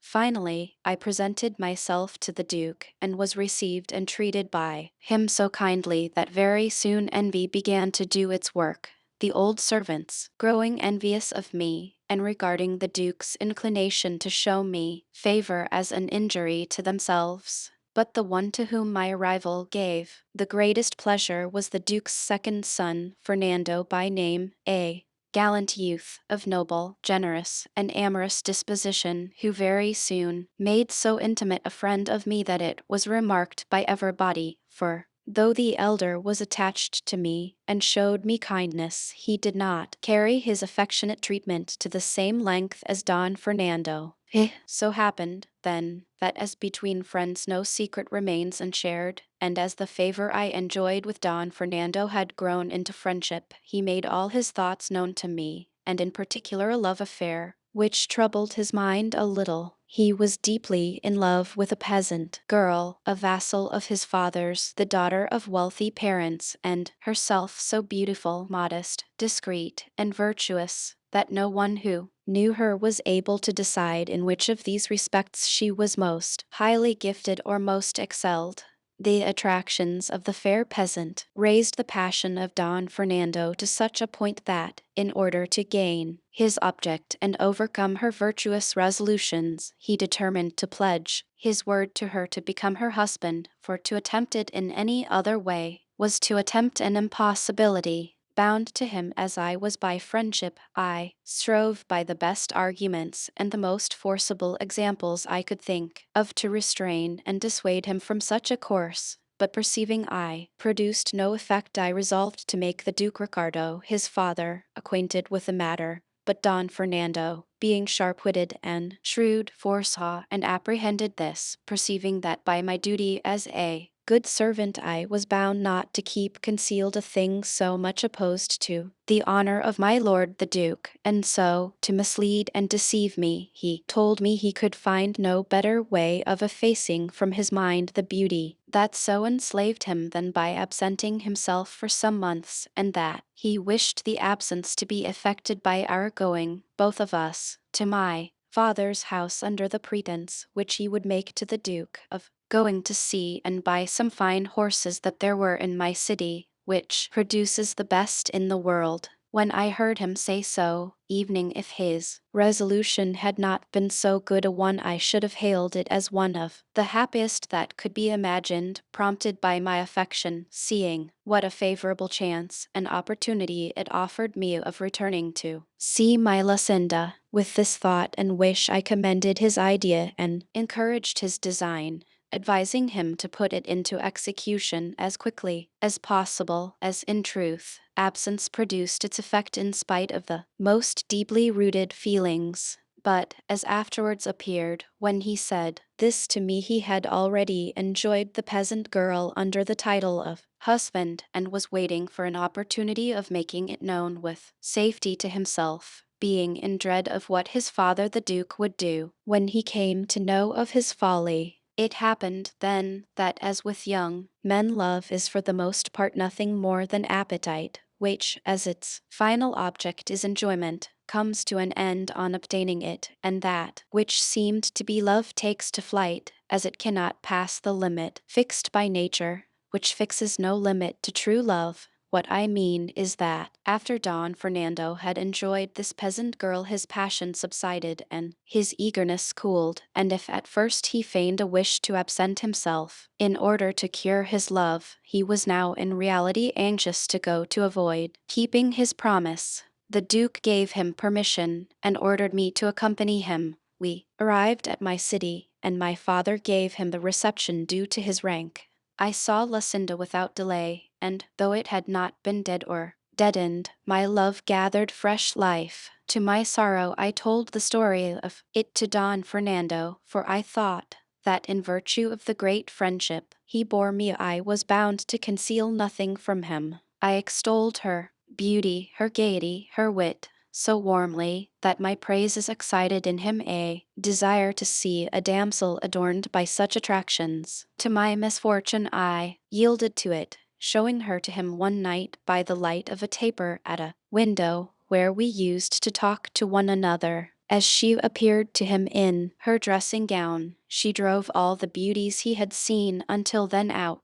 of his recollection. Speech failed him, his head turned, he was spellbound, and in the end love-smitten, as you will see in the course of the story of my misfortune. And to inflame still further his passion, which he hid from me and revealed to heaven alone, it so happened that one day he found a note of hers entreating me to demand her of her father in marriage, so delicate, so modest, and so tender, that on reading it he told me that in Lucinda alone were combined all the charms of beauty and understanding that were distributed among all the other women in the world. It is true, and I own it now, that though I knew what good cause Don Fernando had to praise Lucinda, it gave me uneasiness to hear these praises from his mouth, and I began to fear, and with reason to feel, distrust of him, for there was no moment when he was not ready to talk of Lucinda, and he would start the subject himself evening though he dragged it in unseasonably, a circumstance that aroused in me a certain amount of jealousy, not that I feared any change in the constancy or faith of Lucinda, but still my fate led me to forebode what she assured me against. Don Fernando contrived always to read the letters I sent to Lucinda and her answers to me, under the pretense that he enjoyed the weight and sense of both. It so happened, then, that Lucinda having begged of me a book of chivalry to read, one that she was very fond of, Amadis of Gaul, Don Quixote no sooner heard a book of chivalry mentioned than he said, "Had your worship told me at the beginning of your story that the lady Lucinda was fond of books of chivalry, no other laudation would have been requisite to impress upon me the superiority of her understanding, for it could not have been of the excellence you describe had a taste for such delightful reading been wanting. So, as far as I am concerned, you need waste no more words in describing her beauty, worth, and intelligence, for, on merely hearing what her taste was, I declare her to be the most beautiful and the most intelligent woman in the world, and I wish your worship had, along with Amadis of Gaul, sent her the worthy Don Rugel of Greece, for I know the lady Lucinda would greatly relish Darada and Garia, and the shrewd sayings of the shepherd Darnel, and the admirable verses of his bucolics, sung and delivered by him with such sprightliness, wit, and ease. But a time may come when this omission can be remedied, and to rectify it nothing more is needed than for your worship to be so good as to come with me to my village, for there I can give you more than 300 books which are the delight of my soul, and the entertainment of my life, though it occurs to me that I have not got one of them now, thanks to the spite of wicked and envious enchanters. But pardon me for having broken the promise we made not to interrupt your discourse, for when I hear chivalry or knights errant mentioned, I can no more help talking about them than the rays of the sun can help giving heat, or those of the moon moisture. Pardon me, therefore, and proceed, for that is more to the purpose now." While Don Quixote was saying this, Cardenio allowed his head to fall upon his breast, and seemed plunged in deep thought, and though twice Don Quixote bade him go on with his story, he neither looked up nor uttered a word in reply, but after some time he raised his head and said, "I cannot get rid of the idea, nor will anyone in the world remove it, or make me think otherwise, and he would be a blockhead who would hold or believe anything else than that errant knave Master Elisabad made free with Queen Madasima. That is not true, by all that's good," said Don Quixote in high wrath. turning upon him angrily, as his way was, and it is a very great slander, or rather villainy. Queen Madissima was a very illustrious lady, and it is not to be supposed that so exalted a princess would have made free with a quack, and whoever maintains the contrary lies like a great scoundrel, and I will give him to know it, on foot or on horseback, armed or unarmed, by night or by day, or as he likes best. Cardenio was looking at him steadily, and his mad fit having now come upon him, he had no disposition to go on with his story, nor would Don Quixote have listened to it, so much had what he had heard about Madissima disgusted him. Strange to say, he stood up for her as if she were in earnest his veritable born lady. To such a pass had his unholy books brought him. Cardenio, then, being, as I said, now mad, when he heard himself given the lie, and called a scoundrel and other insulting names, not relishing the jest, snatched up a stone that he found near him, and, with it delivered such a blow on Don Quixote's breast that he laid him on his back. Sancho Panza, seeing his master treated in this fashion, attacked the madman with his closed fist, but the ragged one received him in such a way that with a blow of his fist he stretched him at his feet, and then mounting upon him crushed his ribs to his own satisfaction. The Goatherd, who came to the rescue, shared the same fate,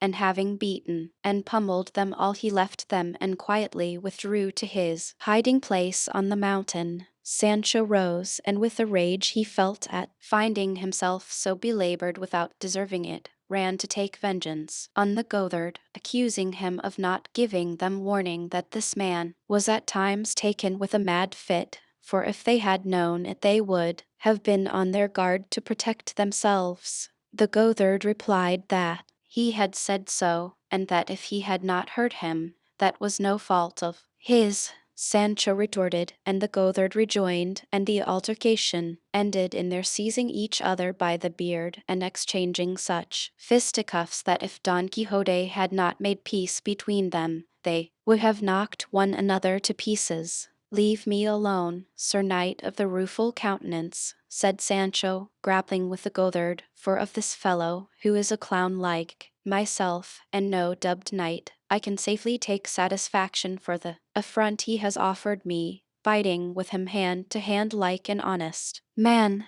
"That is true," said Don Quixote, "but I know that he is not to blame for what has happened." With this he pacified them, and again asked the Goatherd if it would be possible to find Cardenio, as he felt the greatest anxiety to know the end of his story.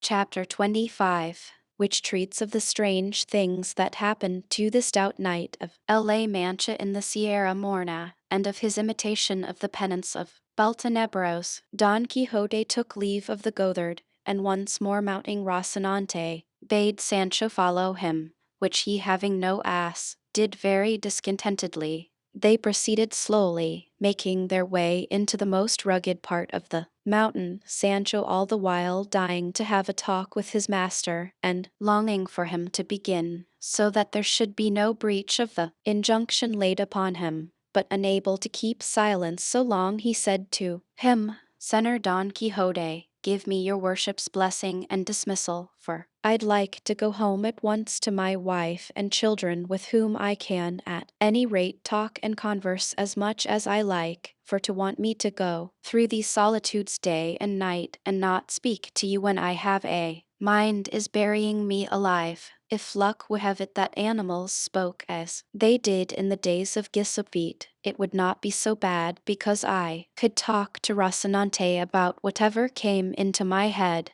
and so put up with my ill fortune. But it is a hard case, and not to be borne with patience, to go seeking adventures all one's life and get nothing but cakes and blanketings, brickbats and punches, and with all this to have to sew up one's mouth without daring to say what is in one's heart, just as if one were dumb." "I understand you, Sancho," replied Don Quixote. "You are dying to have the interdict I placed upon your tongue removed. Consider it removed, and say what you will while we are wandering in these mountains." "So be it," said Sancho, let me speak now, for God knows what will happen by and by, and to take advantage of the permit at once, I ask, what made your worship stand up so for that Queen Majamasa, or whatever her name is, or what did it matter whether that abbot was a friend of hers or not? For if your worship had let that pass, and you were not a judge in the matter, it is my belief the madman would have gone on with his story, and the blow of the stone, and the cakes, and more than half a dozen cuffs would have been escaped. In faith, Sancho, answered Don Quixote, if you knewest as I do what an honorable and illustrious lady Queen Madisima was, I know you wouldst say I had great patience that I did not break in pieces the mouth that uttered such blasphemies, for a very great blasphemy it is to say or imagine that a queen has made free with a surgeon. The truth of the story is that Master Elisabod whom the madman mentioned was a man of great prudence and sound judgment, and served as governor and physician to the queen, but to suppose that she was his mistress is nonsense deserving very severe punishment, and as a proof that Cardenio did not know what he was saying, remember when he said it he was out of his wits. That is what I say, said Sancho. There was no occasion for minding the words of a madman, for if good luck had not helped your worship, and he had sent that stone at your head instead of at your breast, a fine way we should have been in for standing up for my lady over there, God confound her. And then, would not Cardenio have gone free as a madman? Against men in their senses or against madmen, said Don Quixote, every knight-errant is bound to stand up for the honor of women, whoever they may be, much more for queens of such high degree and dignity as Queen Madisima, for whom I have a particular regard on account of her amiable qualities, for, besides being extremely beautiful, she was very wise and very patient under her misfortunes, of which she had many, and the counsel and society of the Master Elisabod were a great help and support to her in enduring her afflictions with wisdom and resignation. Therefore the ignorant and ill-disposed vulgar took occasion to say and think that she was his mistress, and they lie, I say it once more, and will lie 200 times more, all who think and say so. I neither say nor think so, said Sancho, let them look to it, with their bread let them eat it. They have rendered account to God whether they misbehaved or not. I come from my vineyard, I know nothing, I am not fond of prying into other men's lives. He who buys and lies feels it in his purse. Moreover, naked was I born, naked I find myself. I neither lose nor gain, but if they did, what is that to me? Many think there are flitches where there are no hooks, but who can put gates to the open plain? Moreover, they said of God, God bless me, said Don Quixote, what a set of absurdities you are stringing together. What has what we are talking about got to do with the proverbs you are threading one after the other? For God's sake hold your tongue, Sancho, and henceforward keep to prodding your ass and don't meddle in what does not concern you, and understand with all your 5 senses that everything I have done, am doing, or shall do, is well founded on reason and in conformity with the rules of chivalry, for I understand them better than all the world that profess them. Senor, replied Sancho, is it a good rule of chivalry that we should go astray through these mountains without path or road, looking for a madman, who when he is found will perhaps take a fancy to finish what he began, not his story, but your worship's head and my ribs, and end by breaking them altogether for us? Peace, I say again, Sancho, said Don Quixote, for let me tell you it is not so much the desire of finding that madman that leads me into these regions as that which I have of performing among them an achievement with which I shall win eternal name and fame throughout the known world, and it shall be such that I shall by that set the seal on all that can make a knight-errant perfect and famous. And is it very perilous, this achievement? No, replied he of the rueful countenance, though it may be in the dice, that we may throw deuces instead of sixes, but all will depend on your diligence. On my diligence, said Sancho. Yes, said Don Quixote, for if you do return soon from the place where I mean to send you, my penance will be soon over, and my glory will soon begin. But as it is not right to keep you any longer in suspense, waiting to see what comes of my words, I would have you know, Sancho, that the famous Amadis of Gaul was one of the most perfect knights errant. I am wrong to say he was one. He stood alone, the first, the only one, the lord of all that were in the world in his time. A fig for Don Bilihanes, and for all who say he equaled him in any respect, for, my oath upon it, they are deceiving themselves. I say, too, that when a painter desires to become famous in his art he endeavors to copy the originals of the rarest painters that he knows, and the same rule holds good for all the most important crafts and callings that serve to adorn a state. Thus must he who would be esteemed prudent and patient imitate Ulysses, in whose person and labors Homer presents to us a lively picture of prudence and patience, as Virgil, too, shows us in the person of Aeneas the virtue of a pious son and the sagacity of a brave and skillful captain, not representing or describing them as they were,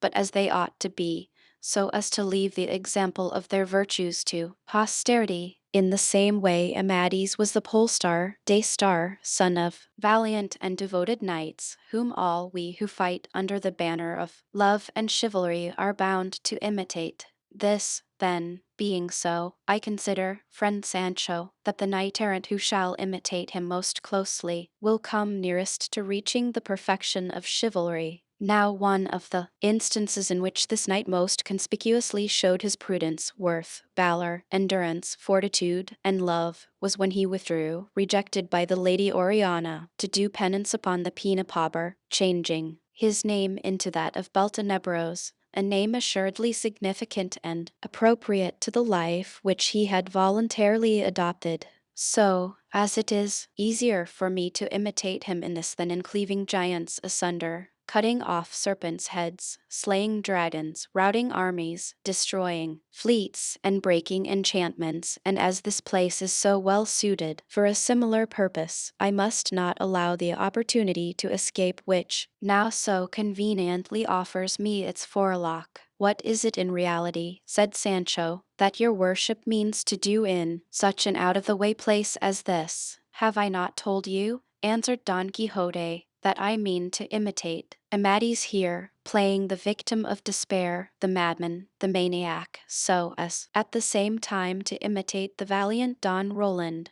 when at the fountain he had evidence of the fair Angelica having disgraced herself with Medoro, and through grief thereat went mad, and plucked up trees, troubled the waters of the clear springs, slew destroyed flocks, burned down huts, leveled houses, dragged mares after him, and perpetrated 100,000 other outrages worthy of everlasting renown and record. And, though I have no intention of imitating Roland, or Orlando, or Rodolando, for he went by all these names, step by step in all the mad things he did, said, and thought, I will make a rough copy to the best of my power, of all that seems to me most essential, but perhaps I shall content myself with the simple imitation of Amadis, who without giving way to any mischievous madness but merely to tears and sorrow, gained as much fame as the most famous. It seems to me, said Sancho, that the knights who behaved in this way had provocation and cause for those follies and penances. But what cause has your worship for going mad?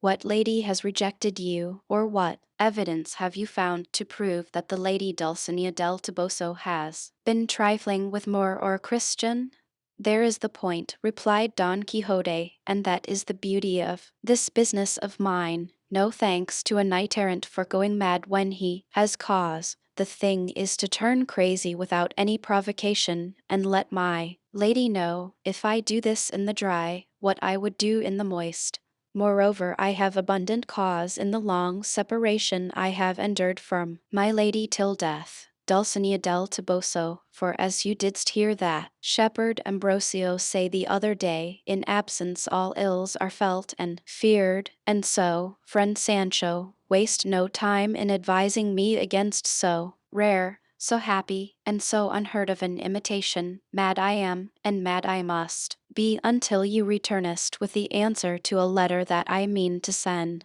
by you to my lady Dulcinea. And if it be such as my constancy deserves, my insanity and penance will come to an end. And if it be to the opposite effect, I shall become mad in earnest, and, being so, I shall suffer no more. Thus, in whatever way she may answer, I shall escape from the struggle and affliction in which you will leave me, enjoying in my senses the boon you bearest me, or as a madman not feeling the evil you bringest me. But tell me, Sancho, have you got Mambrino's helmet safe? For I saw you take it up from the ground when that ungrateful wretch tried to break it in pieces but could not, by which the fineness of its temper may be seen. To which Sancho made answer, by the living God, Sir Knight of the Rueful Countenance, I cannot endure or bear with patience some of the things that your worship says, and from them I begin to suspect that all you tell me about chivalry, and winning kingdoms and empires, and giving islands, and bestowing other rewards and dignities after the custom of knights errant, must be all made up of wind and lies, and all pigments or figments, or whatever we may call them. For what would anyone think that heard your worship calling a barber's basin Mambrino's helmet without ever seeing the mistake all this time? But that one who says and maintains such things must have his brains addled. I have the basin in my sack all dinted, and I am taking it home to have it mended, to trim my beard in it, if, by God's grace, I am allowed to see my wife and children some day or other. Look here, Sancho, said Don Quixote, by him you didst swear by just. Now I swear you have the most limited understanding that any squire in the world has or ever had. Is it possible that all this time you have been going about with me you have never found out that all things belonging to knights errant seem to be illusions and nonsense and ravings, and to go always by contraries, and not because it really is so, but because there is always a swarm of enchanters in attendance upon us, that change and alter everything with us, and turn things as they please, and according as they are disposed to aid or destroy us. Thus what seems to you a barber's basin seems to me Mambrino's helmet, and to another it will seem something else, and rare foresight it was in the sage who is on my side to make what is really and truly Mambrine's helmet seem a basin to everybody, for, being held in such estimation as it is, all the world would pursue me to rob me of it. But when they see it is only a barber's basin they do not take the trouble to obtain it, as was plainly shown by him who tried to break it, and left it on the ground without taking it, for, by my faith, had he known it he would never have left it behind. Keep it safe, my friend, for just now I have no need of it. Truly, I shall have to take off all this armor and remain as naked as I was born, if I have a mind to follow Roland rather than Amadis in my penance. Thus talking they reached the foot of a high mountain, which stood like an isolated peak among the others that surrounded it. Past its base there flowed a gentle brook. All around it spread a meadow so green and luxuriant that it was a delight to the eyes to look upon it, and forest, trees in abundance, and shrubs and flowers added to the charms of the spot. Upon this place the Knight of the Rueful Countenance fixed his choice for the performance of his penance, and as he beheld it exclaimed, in a loud voice as though he were out of his senses, "This is the place, O ye heavens, that I select and choose for bewailing the misfortune in which ye yourselves have plunged me. This is the spot where the overflowings of mine eyes shall swell the waters of yon little brook, and my deep and endless sighs shall stir unceasingly the leaves of these mountain trees, in testimony and token of the pain my persecuted heart is suffering. O ye rural deities, whoever ye be that haunt this lone spot, give ear to the complaint of a wretched lover whom long absence and brooding jealousy have driven to bewail his fate among these wilds, and complain of the hard heart of that fair and ungrateful one, the end and limit of all human beauty. O ye wood nymphs and dryads that dwell in the thickets of the forest, so may the nimble, wanton satyrs by whom you are vainly wooed never disturb your sweet repose. Help me to lament my hard fate, or at least weary not at listening to it.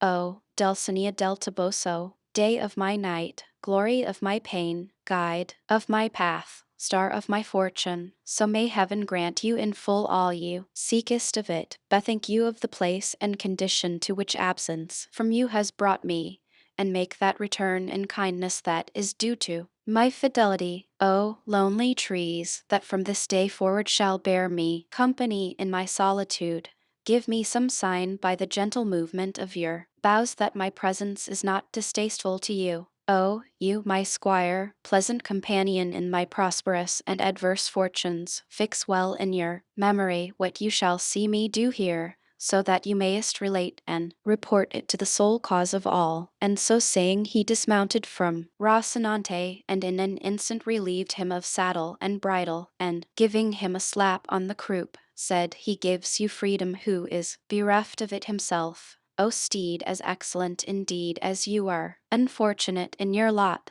begone where you will, for ye bearest written on your forehead that neither Astolfo's hippogriff, nor the famed Frontino, that cost Bradamante so dear, could equal you in speed. Seeing this, Sancho said, good luck to him who has saved us the trouble of stripping the pack saddle off Dapple. By my faith he would not have gone without a slap on the croup and something said in his praise, though, if he were here I would not let anyone strip him, for there would be no occasion, as he had nothing of the lover or victim of despair about him, inasmuch as his master, which I was while it was God's pleasure, was nothing of the sort. And truly, Sir Knight of the Rueful Countenance, if my departure and your worship's madness are to come off in earnest, it will be as well to saddle Rocinante again in order that he may supply the want of Dapple, because it will save me time in going and returning. For if I go on foot I don't know when I shall get there or when I shall get back, as I am, in truth, a bad walker. I declare, Sancho, returned Don Quixote, it shall be as you will, for your plan does not seem to me a bad one, and 3 days therefore you will depart, for I wish you to observe in the meantime what I do and say for her sake, that you mayest be able to tell it. But what more have I to see besides what I have seen? Said Sancho. Much you knowest about it, said Don Quixote. I have now got to tear up my garments, to scatter about my armor, knock my head against these rocks, and more of the same sort of thing, which you must witness. For the love of God, said Sancho, be careful, your worship, how you give yourself those knocks on the head, for you may come across such a rock, and in such a way, that the very first may put an end to the whole contrivance of this penance. And I should think, if truly knocks on the head seem necessary to you, and this business cannot be done without them, you may be content, as the whole thing is feigned and counterfeit and in joke, you may be content, I say, with giving them to yourself in the water, or against something soft, like cotton, and leave it all to me. For I'll tell my lady that your worship knocked your head against a point of rock harder than a diamond. I thank you for your good intentions, friend Sancho, answered Don Quixote, but I would have you know that all these things I am doing are not in joke, but very much in earnest, for anything else would be a transgression of the ordinances of chivalry, which forbid us to tell any lie whatever under the penalties due to apostasy, and to do one thing instead of another is just the same as lying. So my knocks on the head must be real, solid, and valid, without anything sophisticated or fanciful about them, and it will be needful to leave me some lint to dress my wounds, since fortune has compelled us to do without the balsam we lost. It was worse losing the ass, replied Sancho, for with him lint and all were lost. But I beg of your worship not to remind me again of that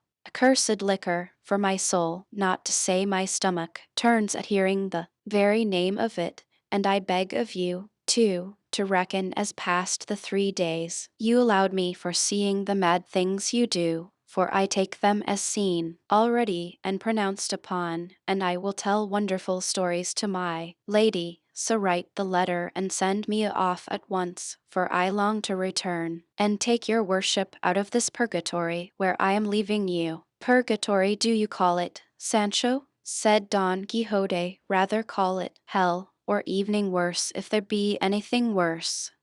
For one who is in hell, said Sancho, nulla est retentio, as I have heard say. I do not understand what retentio means, said Don Quixote. Retentio, answered Sancho, means that whoever is in hell never comes, nor can come out of it, which will be the opposite case with your worship, or my legs will be idle, that is if I have spurs to enliven Rocinante. Let me once get to El Toboso and into the presence of my lady Dulcinea, and I will tell her such things of the follies and madnesses, for it is all one that your worship has done and is still doing, that I will manage to make her softer than a glove, though I find her harder than a cork tree, and with her sweet and honeyed answer I will come back through the air like a witch, and take your worship out of this purgatory that seems to be hell but is not, as there is hope of getting out of it, which, as I have said, those in hell have not, and I believe your worship will not say anything to the contrary. That is true, said he of the rueful countenance, but how shall we manage to write the letter? And the Ascult order too, added Sancho. All shall be included, said Don Quixote, and as there is no paper, it would be well done to write it on the leaves of trees, as the ancients did, or on tablets of wax, though that would be as hard to find just now as paper. But it has just occurred to me how it may be conveniently and evening more than conveniently written, and that is in the notebook that belonged to Cardenio, and you will take care to have it copied on paper, in a good hand, at the first village you commenced to where there is a schoolmaster, or if not, any sacristan will copy it. But see you give it not to any notary to copy, for they write a law hand that Satan could not make out. But what is to be done about the signature? Said Sancho. The letters of Amadis were never signed, said Don Quixote. That is all very well, said Sancho, but the order must needs be signed, and if it is copied they will say the signature is false, and I shall be left without Ascolts. The order shall go signed in the same book, said Don Quixote, and on seeing it my niece will make no difficulty about obeying it. As to the love letter you can put by way of signature, yours till death, the Knight of the Rueful Countenance. And it will be no great matter if it is in some other person's hand, for as well as I recollect Dulcinea can neither read nor write, nor in the whole course of her life has she seen handwriting or letter of mine, for my love and hers have been always platonic, not going beyond a modest look, an evening that so seldom that I can safely swear I have not seen her 4 times in all these 12 years. I have been loving her more than the light of these eyes that the earth will one day devour, and perhaps evening of those 4 times she has not once perceived that I was looking at her. Such is the retirement and seclusion in which her father Lorenzo Corchulo and her mother Aldonza Nogales have brought her up. So, said Sancho, Lorenzo Corchulo's daughter is the Lady Dulcinea del Toboso, otherwise called Aldonza Lorenzo. She it is, said Don Quixote, and she it is that is worthy to be lady of the whole universe. I know her well, said Sancho, and let me tell you she can fling a crowbar as well as the lustiest lad in all the town, giver of all good. But she is a brave lass, and a right and stout one, and fit to be helpmate to any knight errant that is or is to be, who may make her his lady. The horse and wench, what sting she has and what a voice! I can tell you one day she posted herself on the top of the belfry of the village to call some labourers of theirs that were in a ploughed field of her father's, and though they were better than half a league off they heard her as well as if they were at the foot of the tower, and the best of her is that she is not a bit prudish, for she has plenty of affability, and jokes with everybody, and has a grin and a jest for everything. So, sir,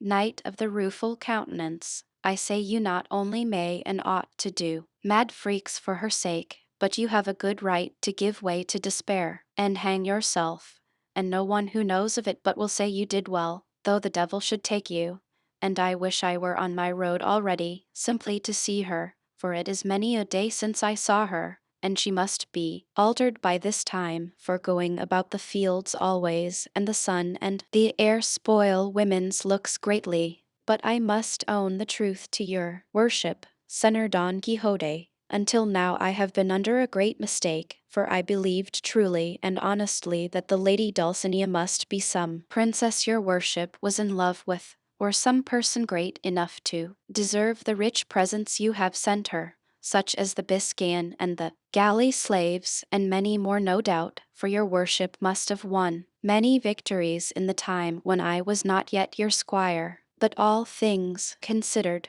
what good can it do the Lady Aldonza Lorenzo, I mean the Lady Dulcinea del Toboso, to have the vanquished your worship sends or will send coming to her and going down on their knees before her, because may be when they came she'd be hackling flax or threshing on the threshing floor, and they'd be ashamed to see her, and she'd laugh or resent the present. I have before now told you many times, Sancho, said Don Quixote, that you are a mighty great chatter, and that with a blunt wit you are always striving at sharpness. But to show you what a fool you are and how rational I am, I would have you listen to a short story. You must know that a certain widow, fair, young, independent, and rich, and above all free and easy, fell in love with a sturdy, strapping young lay brother. His superior came to know of it, and one day said to the worthy widow by way of brotherly remonstrance, I am surprised, Senora, and not without good reason, that a woman of such high standing, so fair, and so rich as you are, should have fallen in love with such a mean, low, stupid fellow as so and so, when in this house there are so many masters, graduates, and divinity students from among whom you may choose as if they were a lot of pears, saying this one I'll take, that I won't take. But she replied to him with great sprightliness and candor, My dear sir, you are very much mistaken, and your ideas are very old-fashioned, if you think that I have made a bad choice in so and so, fool as he seems, because for all I want with him he knows as much and more philosophy than Aristotle. In the same way, Sancho, for all I want with Dulcinea del Toboso, she is just as good as the most exalted princess on earth. It is not to be supposed that all those poets who sang the praises of ladies under the fancy names they give them had any such mistresses. Thinkest you that the Amaryllises, the Phyllises, the Sylvias, the Dianas, the Galadias, the Philidas, and all the rest of them, that the books, the ballads, the barbers' shops, the theatres are full of, were really and truly ladies of flesh and blood, and mistresses of those that glorify and have glorified them? Nothing of the kind. They only invent them for the most part to furnish a subject for their verses, and that they may pass for lovers or for men valiant enough to be so, and so it suffices me to think and believe that the good Aldonza Lorenzo is fair and virtuous, and as to her pedigree it is very little matter, for no one will examine into it for the purpose of conferring any order upon her, and I, for my part, reckon her the most exalted princess in the world. For you shouldst know, Sancho, if you do not know, that two things alone beyond all others are incentives to love, and these are great beauty and a good name, and these two things are to be found in Dulcinea in the highest degree, for in beauty no one equals her, and in good name few approach her. And to put the whole thing in a nutshell, I persuade myself that all I say is as I say, neither more nor less, and I picture her in my imagination as I would have her to be, as well in beauty as in condition. Helen approaches her not, nor does Lucretia come up to her, nor any other of the famous women of times past, Greek, barbarian, or Latin. And let each say what he will, for if in this I am taken to task by the ignorant, I shall not be censured by the critical. I say that your worship is entirely right, said Sancho, and that I am an ass. But I know not how the name of ass came into my mouth, for a rope is not to be mentioned in the house of him who has been hanged. But now, for the letter, and then, God be with you, I am off. Don Quixote took out the notebook and, retiring to one side, very deliberately began to write the letter, and when he had finished it he called to Sancho, saying he wished to read it to him, so that he may commit it to memory, in case of losing it on the road, for with evil fortune like his anything may be apprehended. To which Sancho replied, write it 2 or 3 times there in the book and give it to me, and I will carry it very carefully, because to expect me to keep it in my memory is all nonsense, for I have such a bad one that I often forget my own name, but for all that repeat it to me, as I shall like to hear it, for surely it will run as if it was in print. Listen, said Don Quixote, this is what it says. Don Quixote's letter to Dulcinea del Toboso, sovereign and exalted lady, the pierced by the point of absence, the wounded to the heart's core, sends you, sweetest Dulcinea del Toboso, the health that he himself enjoys not. If your beauty despises me, if your worth is not for me, if your scorn is my affliction, though I be sufficiently long-suffering, hardly shall I endure this anxiety, which, besides being oppressive, is protracted. My good squire Sancho will relate to you in full, faring great, dear enemy, the condition to which I am reduced on your account. If it be your pleasure to give me relief, I am yours. If not, do as may be pleasing to you, for by ending my life I shall satisfy your cruelty and my desire. Yours till death, the Knight of the Rueful Countenance. By the life of my father, said Sancho, when he heard the letter, it is the loftiest thing I ever heard. Body of me, how your worship says everything as you like in it, and how well you fit in the Knight of the Rueful Countenance into the signature. I declare your worship is truly the very devil, and there is nothing you don't know. Everything is needed for the calling I follow, said Don Quixote. Now then, said Sancho, let your worship put the order for the 3 Ascolts on the other side and sign it very plainly, that they may recognize it at first sight. With all my heart, said Don Quixote, and as he had written it he read it to this effect.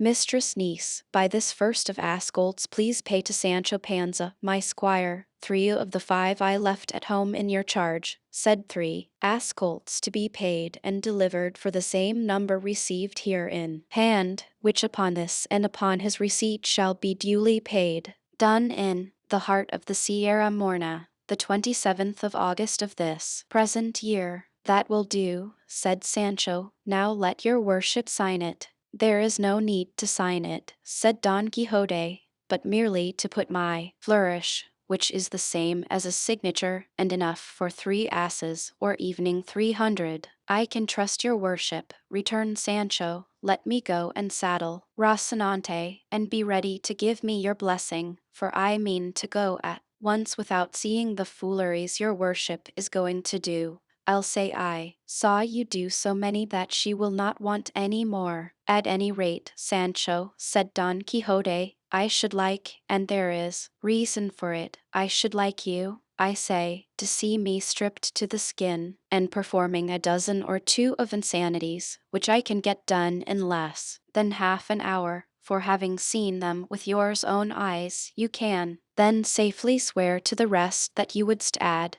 and I promise you, you will not tell of as many as I mean to perform. For the love of God, master mine, said Sancho, let me not see your worship stripped, for it will sorely grieve me, and I shall not be able to keep from tears, and my head aches so with all I shed last night for Dapple, that I am not fit to begin any fresh weeping. But if it is your worship's pleasure that I should see some insanities, do them in your clothes, short ones, and such as come readiest to hand, for I myself want nothing of the sort, and, as I have said, it will be a saving of time for my return, which will be with the news your worship desires and deserves. If not, let the lady Dulcinea look to it. If she does not answer reasonably, I swear as solemnly as I can that I will fetch a fair answer out of her stomach with kicks and cuffs, for why should it be borne that and knight-errant as famous as your worship should go mad without rhyme or reason for a.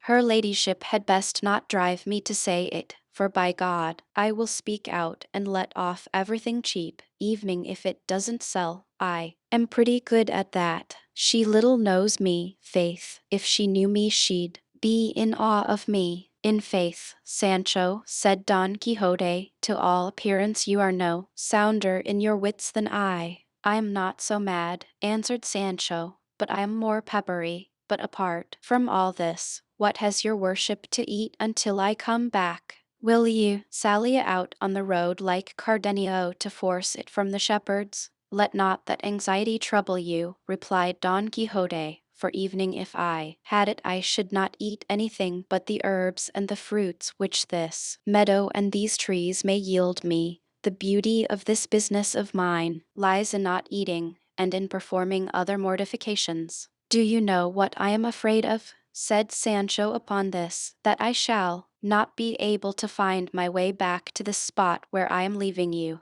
It is such an out-of-the-way place. Observe the landmarks well, said Don Quixote, for I will try not to go far from this neighborhood, and I will evening take care to mount the highest of these rocks to see if I can discover you returning. However, not to miss me and lose thyself, the best plan will be to cut some branches of the broom that is so abundant about here, and as you ghost, to lay them at intervals until you have come out upon the plain. These will serve you, after the fashion of the clue in the labyrinth of Theseus, as marks and signs for finding me on your return. So I will, said Sancho Panza, and having cut some, he asked his master's blessing, and not without many tears on both sides, took his leave of him, and mounting Rocinante, of whom Don Quixote charged him earnestly to have as much care as of his own person, he set out for the plain, strewing at intervals the branches of broom as his master had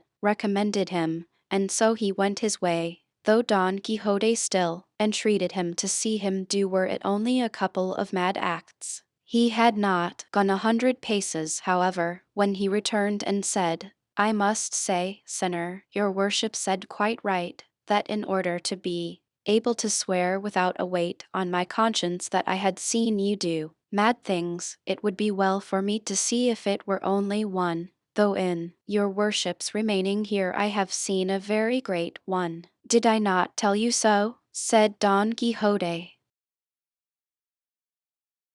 Chapter 26, in which are continued the refinements with which Don Quixote played the part of a lover in the Sierra Morna, returning to the proceedings of him of the rueful countenance when he found himself alone. The history says that when Don Quixote had completed the performance of the somersaults or capers, naked from the waist down, and clothed from the waist up, and saw that Sancho had gone off without waiting to see any more crazy feats, he climbed up to the top of a high rock, and there set himself to consider what he had several times before considered without ever coming to any conclusion on the point, namely, whether it would be better and more to his purpose to imitate the outrageous madness of Roland or the melancholy madness of Amadis, and communing with himself he said, what wonder is it if Roland was so good a knight and so valiant as everyone says he was, when, after all, he was enchanted, and nobody could kill him save by thrusting a corking pin into the sole of his foot, and he always wore shoes with 7 iron soles, though cunning devices did not avail him against Bernardo del Carpio, who knew all about them, and strangled him in his arms at Roncesvalles. But putting the question of his valor aside, let us come to his losing his wits, for certain it is that he did lose them in consequence of the proofs he discovered at the fountain, and the intelligence the shepherd gave him of Angelica having slept more than 2 siestas with Medoro, a little curly-headed Moor, and page to Agramonte. If he was persuaded that this was true, and that his lady had wronged him, it is no wonder that he should have gone mad. But how am I to imitate him in his madness, unless I can imitate him in the cause of it? For my Dulcinea, I will venture to swear, never saw a more in her life, as he is in his proper costume, and she is this day as the mother that bore her,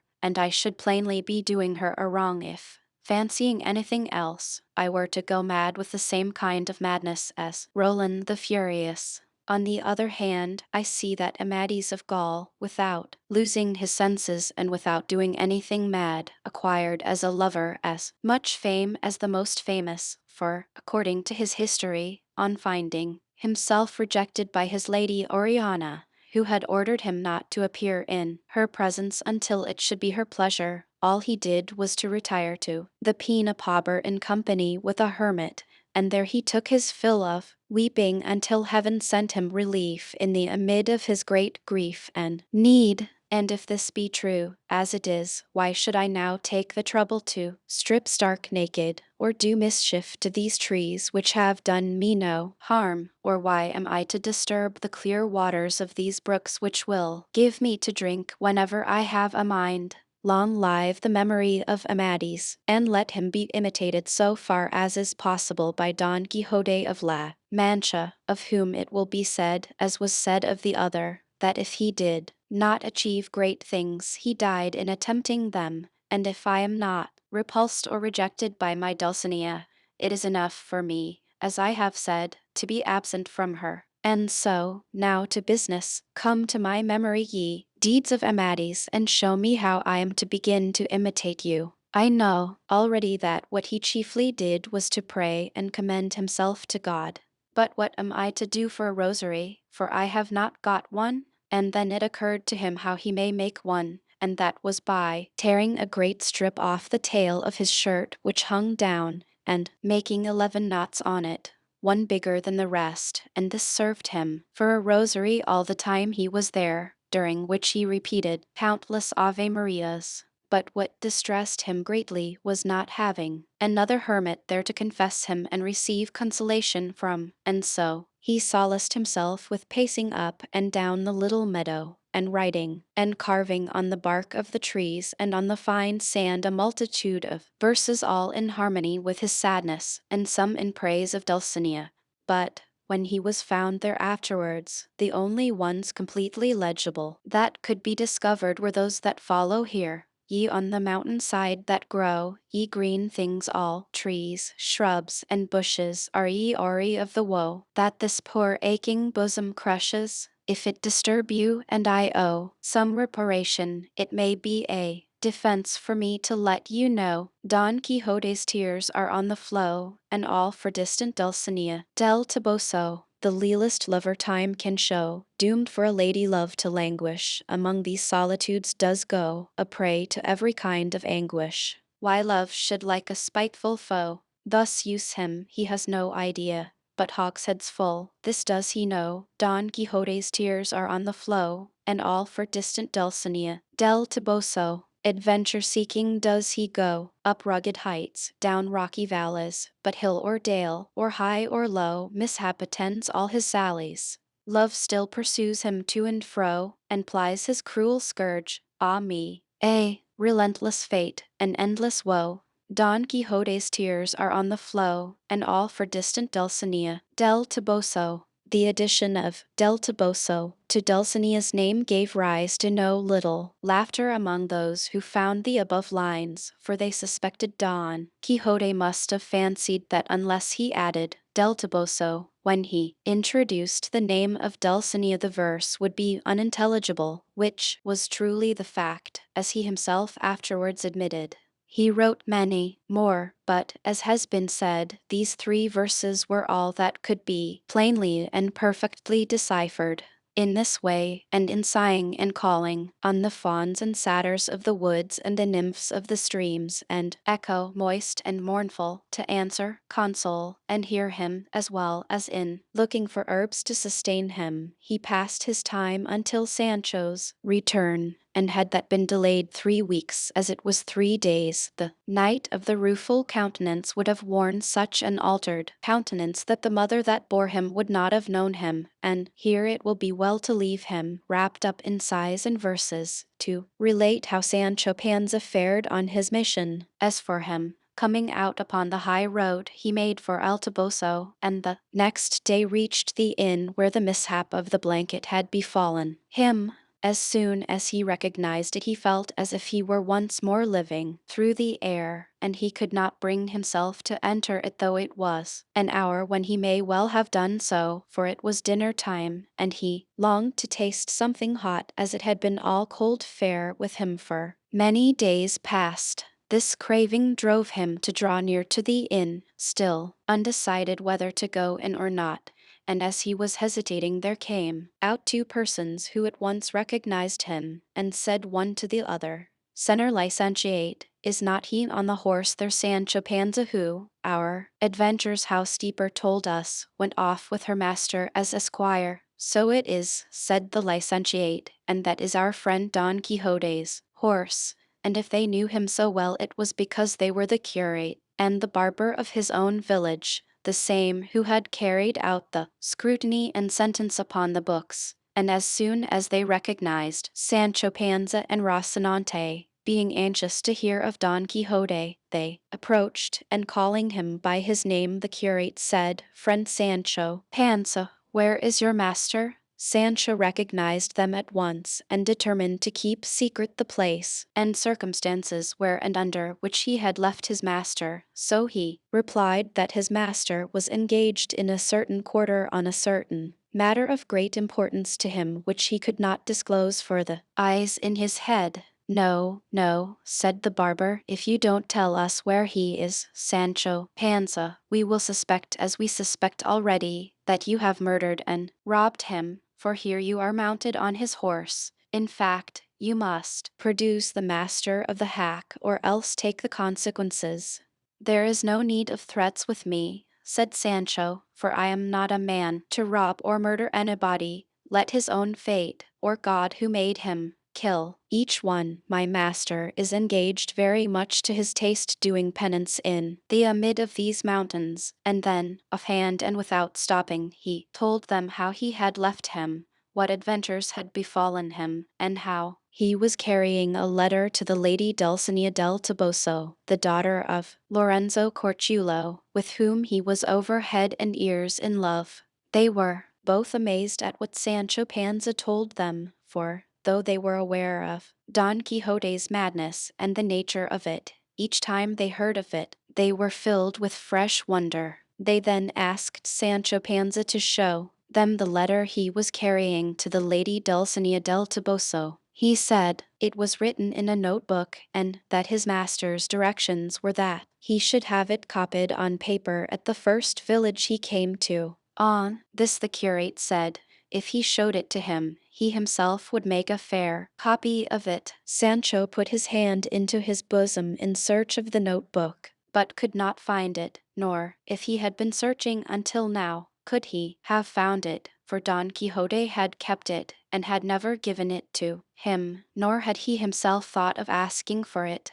When Sancho discovered he could not find the book, his face grew deadly pale, and in great haste he again felt his body all over, and seeing plainly it was not to be found, without more ado he seized his beard with both hands and plucked away half of it, and then, as quick as he could and without stopping, gave himself half a dozen cuffs on the face and nose till they were bathed in blood. Seeing this, the curate and the barber asked him what had happened him, that he gave himself such rough treatment. "What should happen me," replied Sancho, "but to have lost from one hand to the other, in a moment, 3 ass colts, each of them like a castle." "How is that?" said the barber. "I have lost the notebook," said Sancho, "that contained the letter to Dulcinea, and an order signed by my master in which he directed his niece to give me 3 ass colts out of 4 or 5 he had at home." And he then told them about the loss of Dapple. The curate consoled him,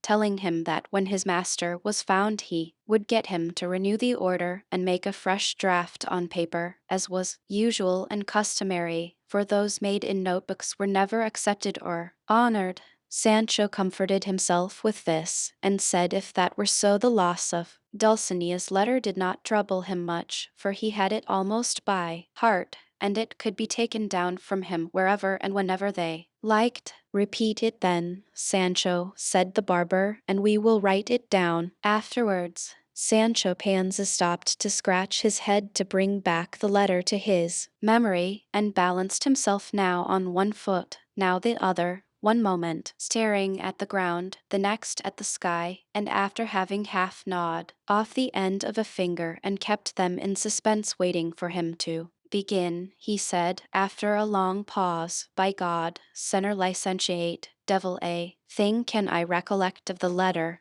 but it said at the beginning, exalted and scrubbing lady. It cannot have said scrubbing, said the barber, but superhuman or sovereign. That is it, said Sancho. Then, as well as I remember, it went on, the wounded and wanting of sleep, and the pierced, kisses your worship's hands, ungrateful and very unrecognized fair one, and it said something or other about health and sickness that he was sending her, and from that it went tailing off until it ended with yours till death, the knight of the rueful countenance. It gave them no little amusement, both of them, to see what a good memory Sancho had, and they complimented him greatly upon it, and begged him to repeat the letter a couple of times more, so that they too may get it by heart to write it out by and by. Sancho repeated it 3 times, and, as he did, uttered 3,000 more absurdities. Then he told them more about his master, but he never said a word about the blanketing that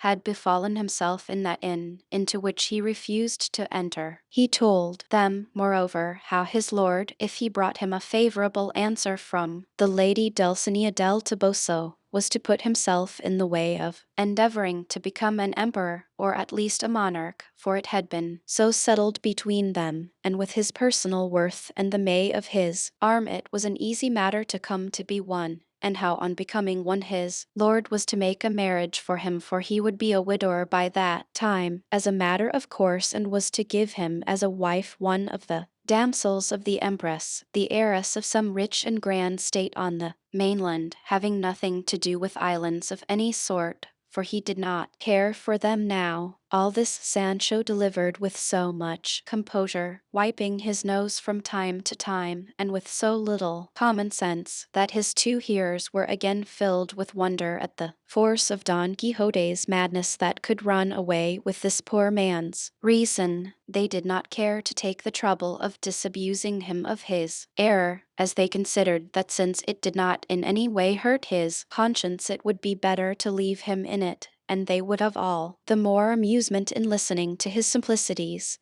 and so they bade him pray to God for his lord's health, as it was a very likely and a very feasible thing for him in course of time to come to be an emperor, as he said, or at least an archbishop or some other dignitary of equal rank. To which Sancho made answer, if fortune, sirs, should bring things about in such a way that my master should have a mind, instead of being an emperor, to be an archbishop, I should like to know what archbishops errant commonly give their squires. They commonly give them, said the curate,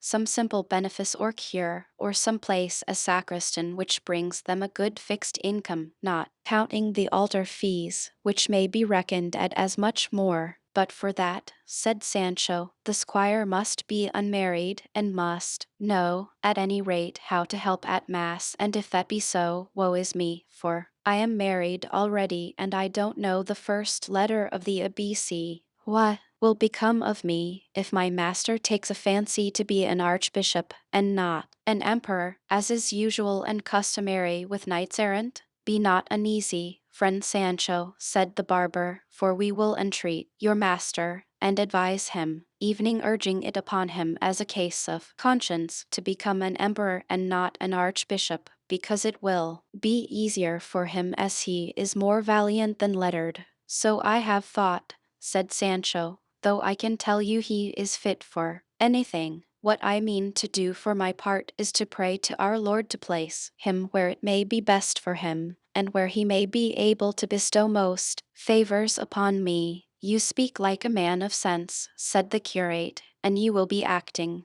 like a good Christian. But what must now be done is to take steps to coax your master out of that useless penance you say he is performing, and we had best turn into this inn to consider what plan to adopt, and also to dine, for it is now time. Sancho said they may go in, but that he would wait there outside, and that he would tell them afterwards the reason why he was unwilling, and why it did not suit him to enter it. But he begged them to bring him out something to eat, and to let it be hot, and also to bring barley for Rocinante. They left him and went in, and soon the barber brought him out something to eat. By and by, after they had between them carefully thought over what they should do to carry out their object, the curate hit upon an idea very well adapted to humor Don Quixote and effect their purpose, and his notion, which he explained to the barber, was that he himself should assume the disguise of a wandering damsel, while the other should try as best he could to pass for a squire, and that they should thus proceed to where Don Quixote was, and he, pretending to be an aggrieved and distressed damsel, should ask a favor of him,